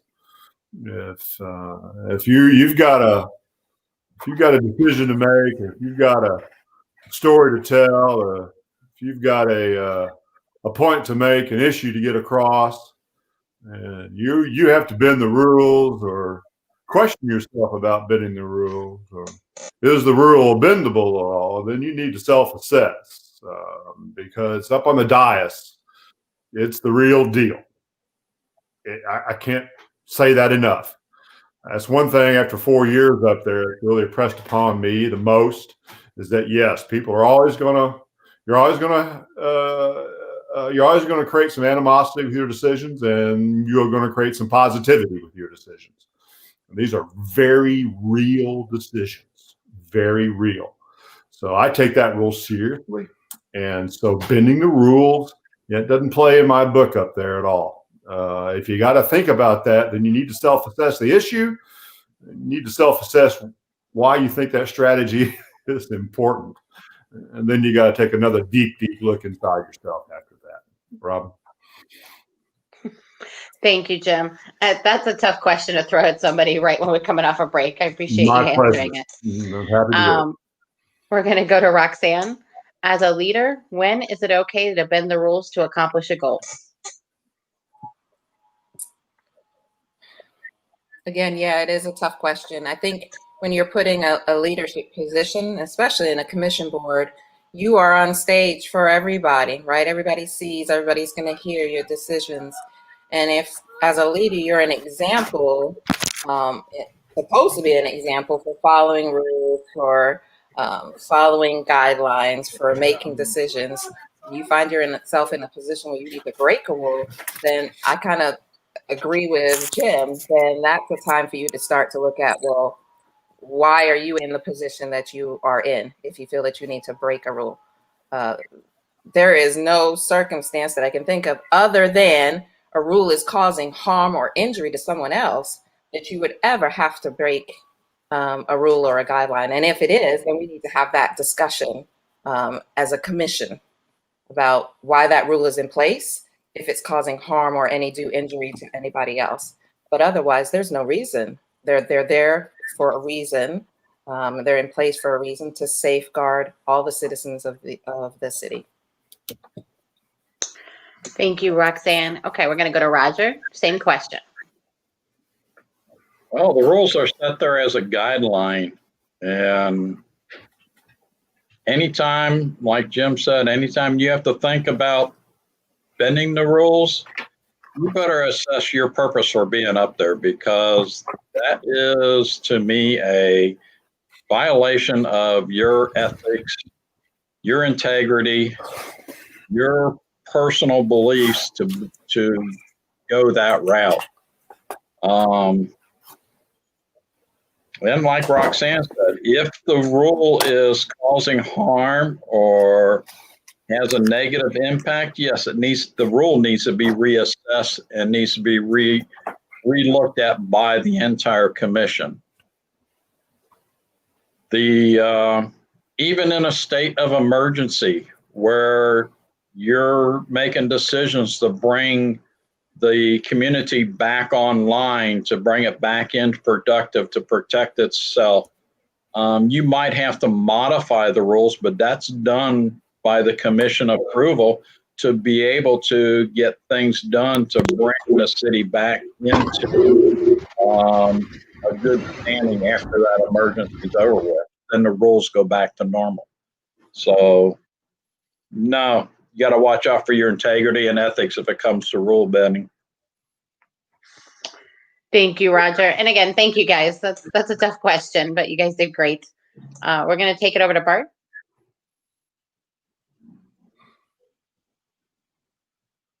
An individual. Bart, you're on mute. Hiring an individual. Hello? You got it. Sorry. All right, no problem. Would you consider hiring an individual for the city in some fashion to write grant proposals for the city? Is that to? That's to Roger. Okay, you didn't say who it was to. Guys, and listen, if I can interrupt you real quick, I apologize. I'm sitting in a hallway behind a room that people keep going in. It's the only place in my house I have a signal, apparently. So I'm on the floor making it happen one way or the other. So apologize for all the disruption, but move on, Roger. Questions to you. I've seen the door moving. Yeah, Roxanne already brought that up. Yeah, I mean, Becky does a lot of good in writing grants and stuff like that and looking into grants, but having a grant writer to actually do the job, they would have the opportunity to look further and find more grants that would be available to us to get things done. So yeah, if the opportunity arose for us to hire a grant writer, sure, I'm all for it. Cool. Thank you very much. And Roxanne, it goes to you. And again, we don't mind the redundancy here. We think it gives you an opportunity to drive the point home, but I'll give you credit for mentioning this before. You elaborated on this earlier in the questionnaire. How do you feel about this? Absolutely. There are so many opportunities or grants out there as a small city for us that we could leverage to do the things that we need to do. And then why not have someone out there that's their expertise? I've dabbled in grant writing. It's no easy feat. I give my hat off to Becky for attempting it and doing it and actually getting us grants. So I just see this as additional support for her. She would do it also, but learn from somebody where this is their full-time, their passion. Why not leverage that expertise to be able to help us become better than what we already are, or help us do the things that we want to do and we desire to do for our city? The money's out there, y'all. That would be a great asset to our city for sure. Gotcha. Thank you, Roxanne. And Roger, to you. I answered that before Roxanne did. Hey, Jim, how you doing? Hey, I'm doing well. How's it going, Bart? Good. It's like there, buddy. It's like a bad foreign film being dubbed here. Can we get Roger? Can we get Roger on there? Well, Roger already answered it there, Bart. It's my turn. My bad. Excuse me. Okay. Yeah, it's the hecticness. Okay. We got your back. So it's a matter of reward and cost, right? No question. The dollars are out there for cities our sizes, and frankly, a city of our size actually has a better chance in some cases. Our needs are more succinct. Our needs are easily defined. We don't have many variables that would affect some of the awards. some of the outside variables that affect these awards are the funding sources themselves. If it's a government, it's a federal government source. If it's been voted out because of the political environment, are the funds been reappropriated again because of the political environment? Sometimes we get involved in that, and the grants that we've been awarded are actually been diluted so far that it will actually cost us money in which to take that money. So it's a rewards versus cost. A grant writer, a full-time grant writer. Some of these writers are commission based, and as you narrow down that grant for them to be compensated for their time, how does that affect the other grants that we might have been a candidate for, but the dollar amount wasn't as high to create a full commission for the grant writer? So again, this is one of those double-edged sword questions, and where, yes, there's no question there's a reward out there.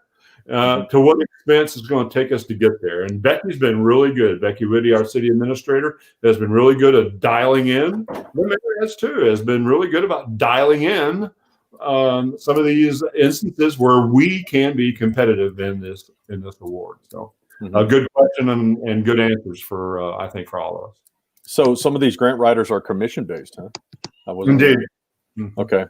All right. Well, I do appreciate that. And again, I want to apologize for what's going on. In fact, we just found a wasp nest in Ava's room. So there's a lot of action going on over here. And I apologize for the confusion, but I'm afraid of being stung right now. Welcome to Florida and Lake Helen. You know, there's always something out there wanting to bite or sting you. So, and now they're in my home. But anyway, Robin, to you, next question. Did Roxanne get a chance to answer that? Yes, she did.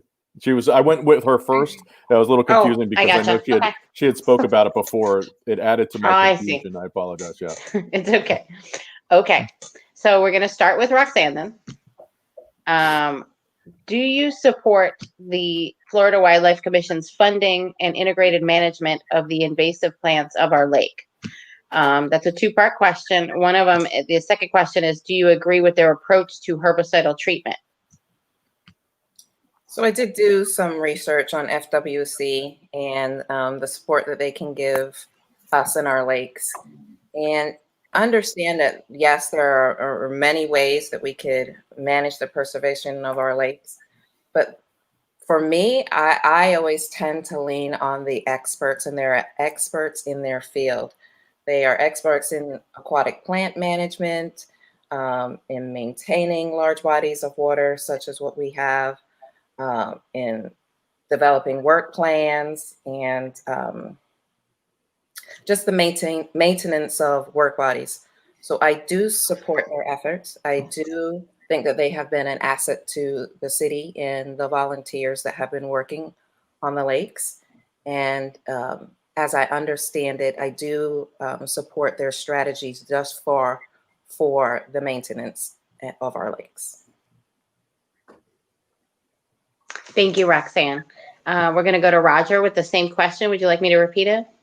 No, I've got it. I understand it. Okay. That's a subject that's an ongoing research project of mine. And from everything that I understand, if you have a project that falls under the FWC's rules, like a public lake that's becoming overgrown or needs improvement and everything, and you present FWC with a good argument to get their assistance and everything, they will provide you with what they recommend for being accomplished to reach the goals. And even though I am not a profound favor towards using herbicides on the waterways, I feel that FWC has the expertise to be able to do it correctly.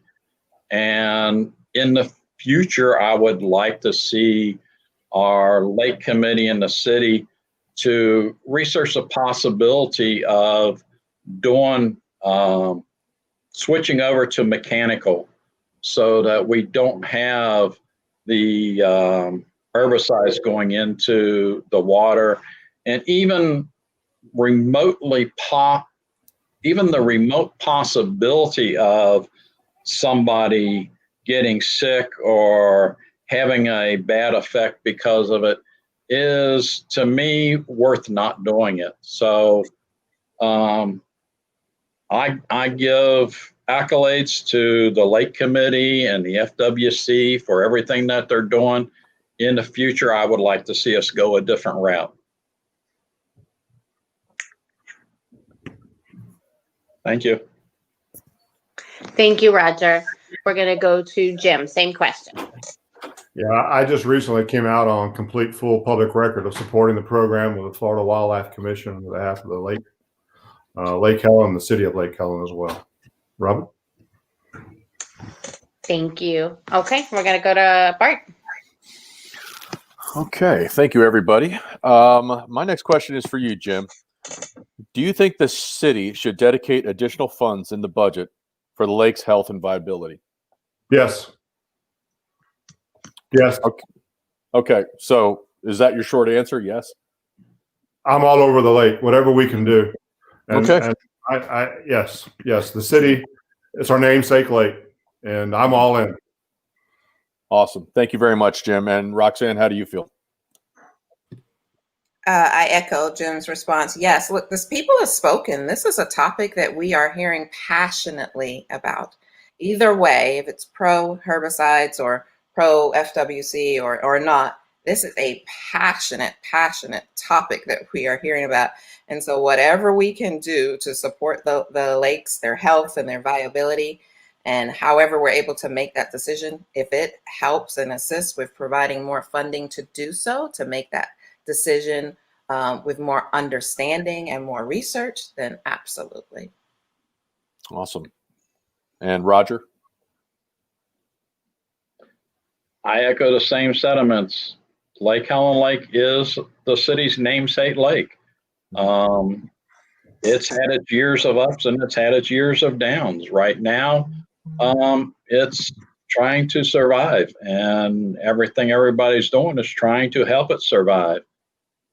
This is one of the effects of mankind. Mankind does a lot to hurt the environment, and now everybody's realizing that, and they're trying to bring change back to assist the environment in improving itself.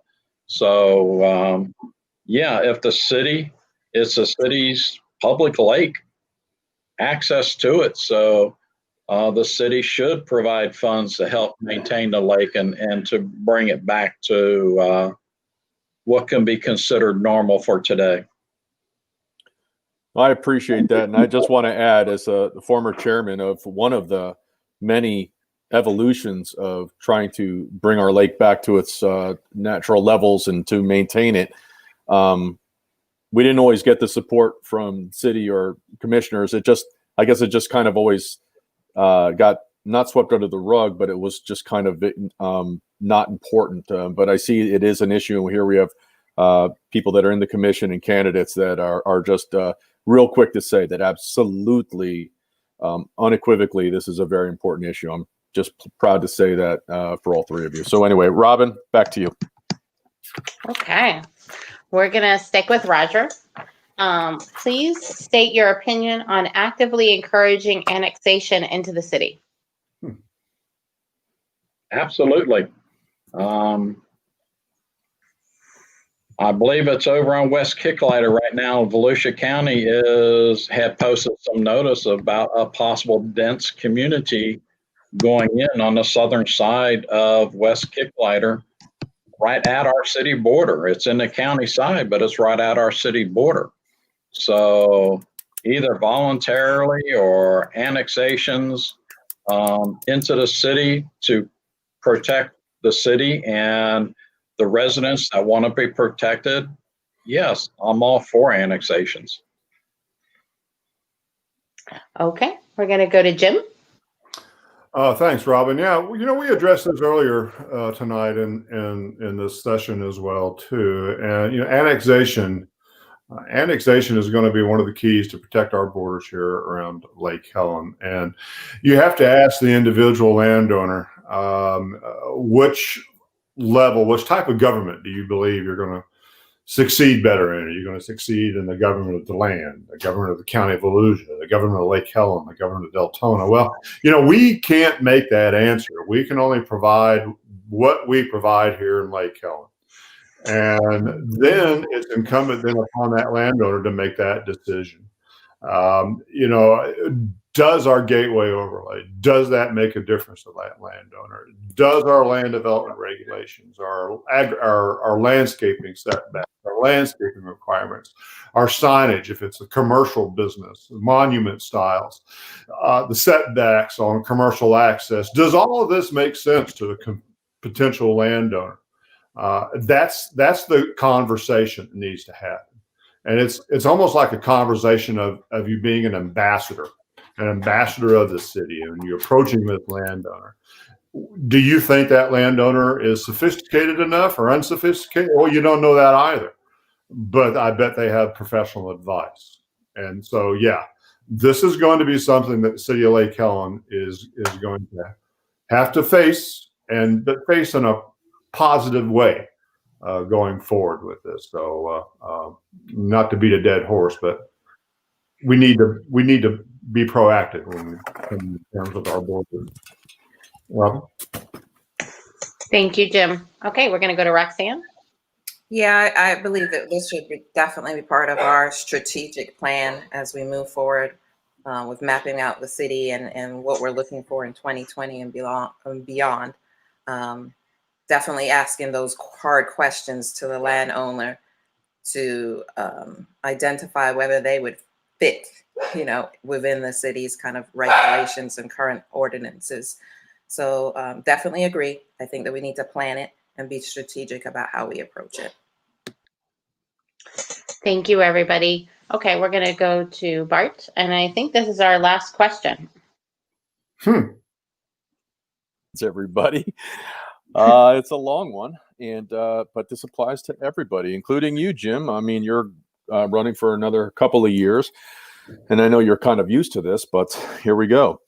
Being a Lake Helen City Commissioner requires time for monthly meetings, workshops, city events, being available for both zone and citywide citizenry press questions and responsibility reviewing agenda items and issues that can profoundly affect our town and its residents.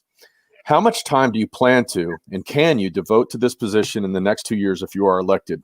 And will your personal life interfere with the time required to do this job effectively? And that is going to you, Roxanne, first.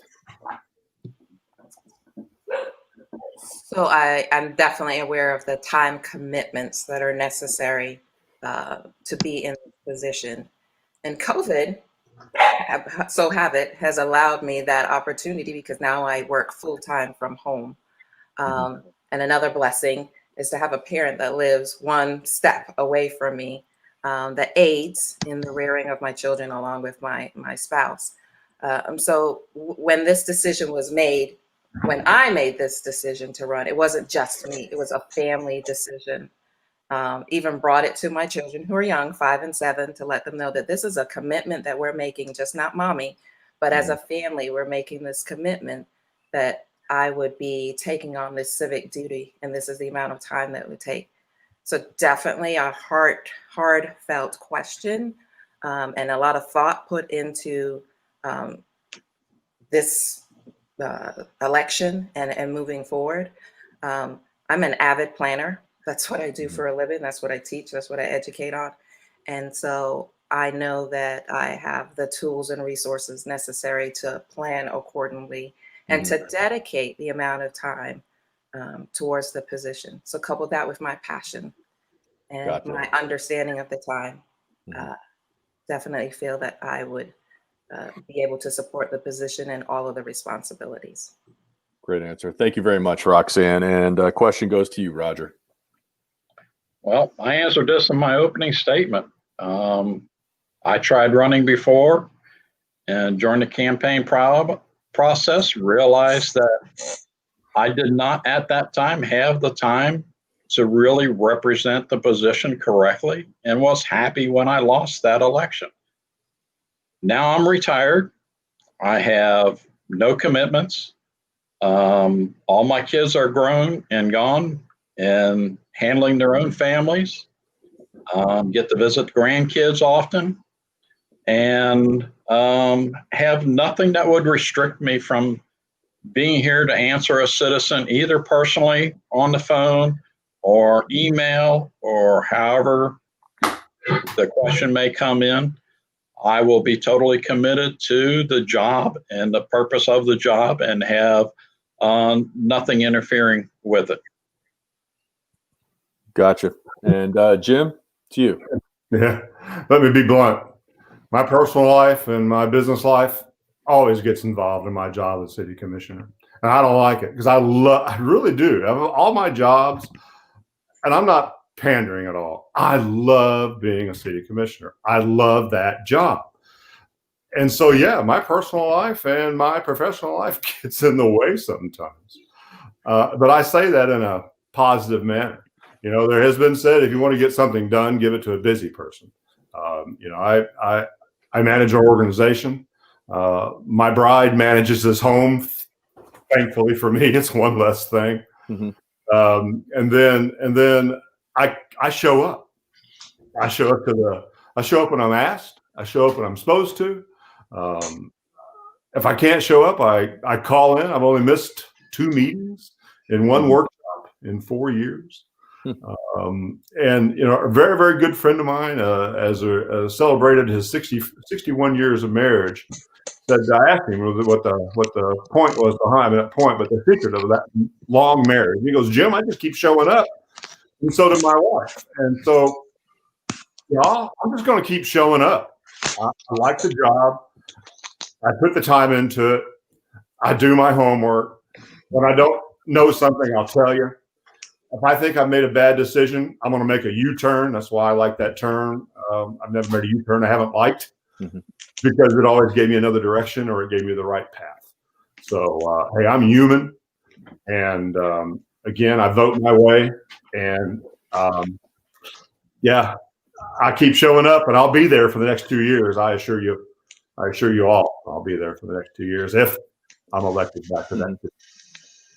Well, Jim, I really appreciate it. And let me take the time to tell you real quick, I appreciate the time that you committed to your position in the past. I know how hard it is. And again, after it's the chief component to me not continuing to run for commissioner myself, it's a real important one. It's one that I continue to bring up in the candidates night, because this is, in my opinion, it's a volunteer position. You love this city, and that's why you do it. Because let's face it, it's not exactly paying you for your time. You have to do it because you love what you get out of it. You love the passion. So thanks again. And thanks for everybody who is running, because you obviously, as you've answered, you understand that you must be passionate about it to do it. And thanks. Okay. I think we're going to closing statements, right, Joy? Yes. So at this point, we're going to allot some time for each candidate to, if there was something that you didn't touch on that you really wanted to share, you know, this is just your opportunity to have some time. You know, you have everyone's ears, so just take your time and, you know, be respectful of the time. But I'm not going to clock y'all. I was clocking everybody, and everybody's just doing such a good job of being concise that we didn't even ring the bell once. So just enjoy yourselves and share about yourself to the voters. And Robin, who's going first? And I'll make sure they get the field here. Let's start with Jim. Okay. All right. Okay. All right. Well, thanks. I'm not taking up a whole lot of time. I'm going to defer to the Zone 2 candidates. I want to serve. I love being a commissioner. It took me 2 years to get a handle on it, and then I was unopposed for the second time around. Thank you. Those 2 years have been great for me, and figuring out the leadership roles, and figuring out what a political leader is of the town, and it's not easy sometimes. It really isn't. You get beat up quite a bit, but it's okay. I'm still okay with it. That's part of the process that I really, really enjoy. So if you do make a choice for me, you'll get pretty much what you've seen for the past 4 years. And I understand if you've not liked what you've seen for the past 4 years. That's what the political environment's all about. That's what having a choice is all about too for the Zone 4 seat. It's nice to have another opinion out there of some of the same issues.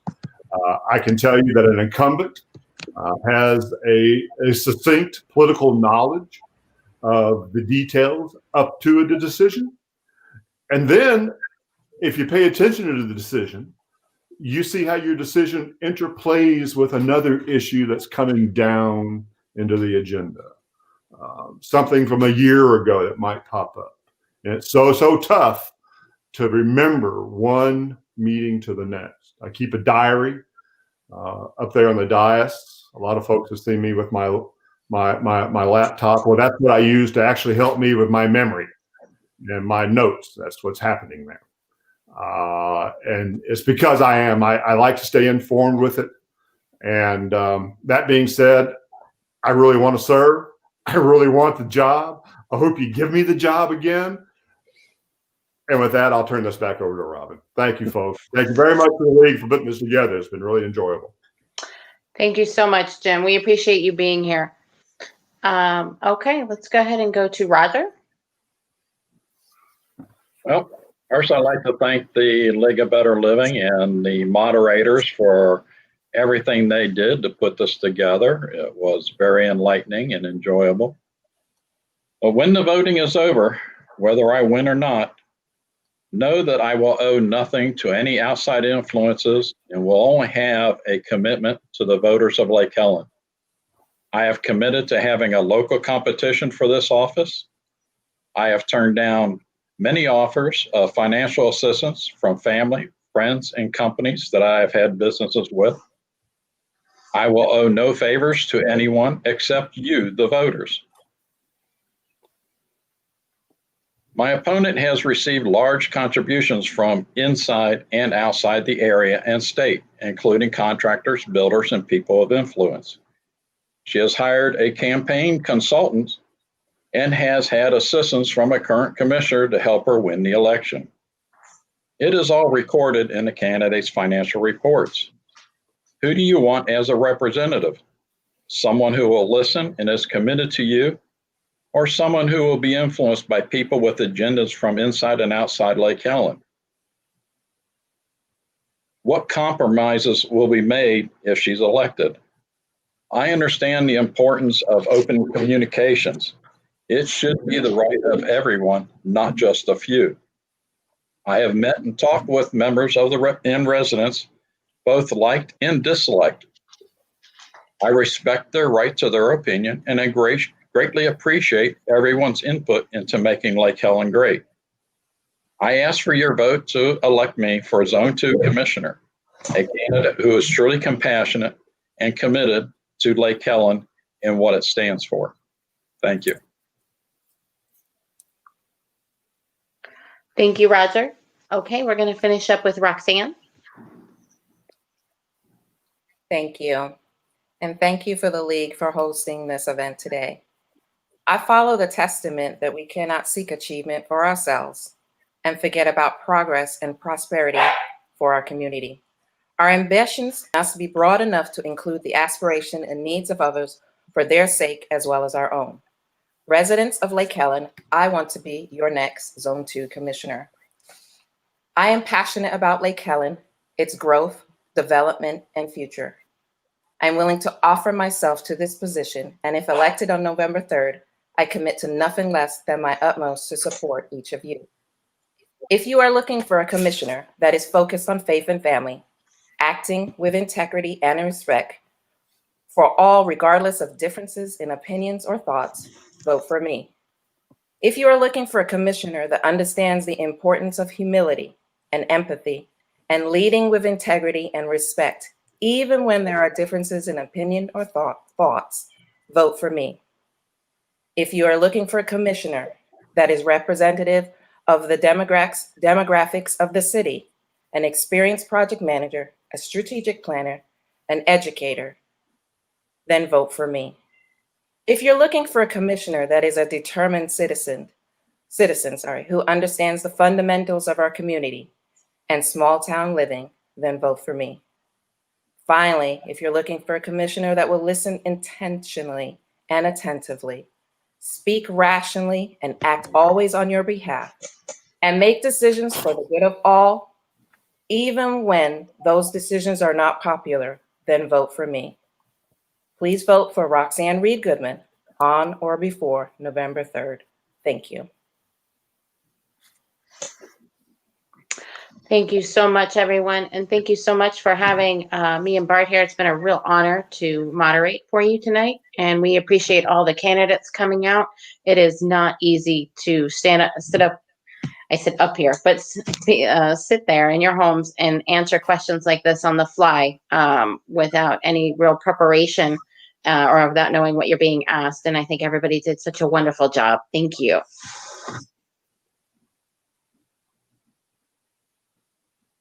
Great. Well, I really appreciate everybody so much. Thank you to our moderators. Thank you to our candidates. I'm so proud and excited of all of you. You did great. The league is glad that this annual event is done, and we look forward to voting. We look forward to seeing you vote. And we will see you next year, because every year in Lake Helen is an election year. So there won't be much time between. So I hope you all have a great evening. Thank you for joining. And on that note, we will say goodbye.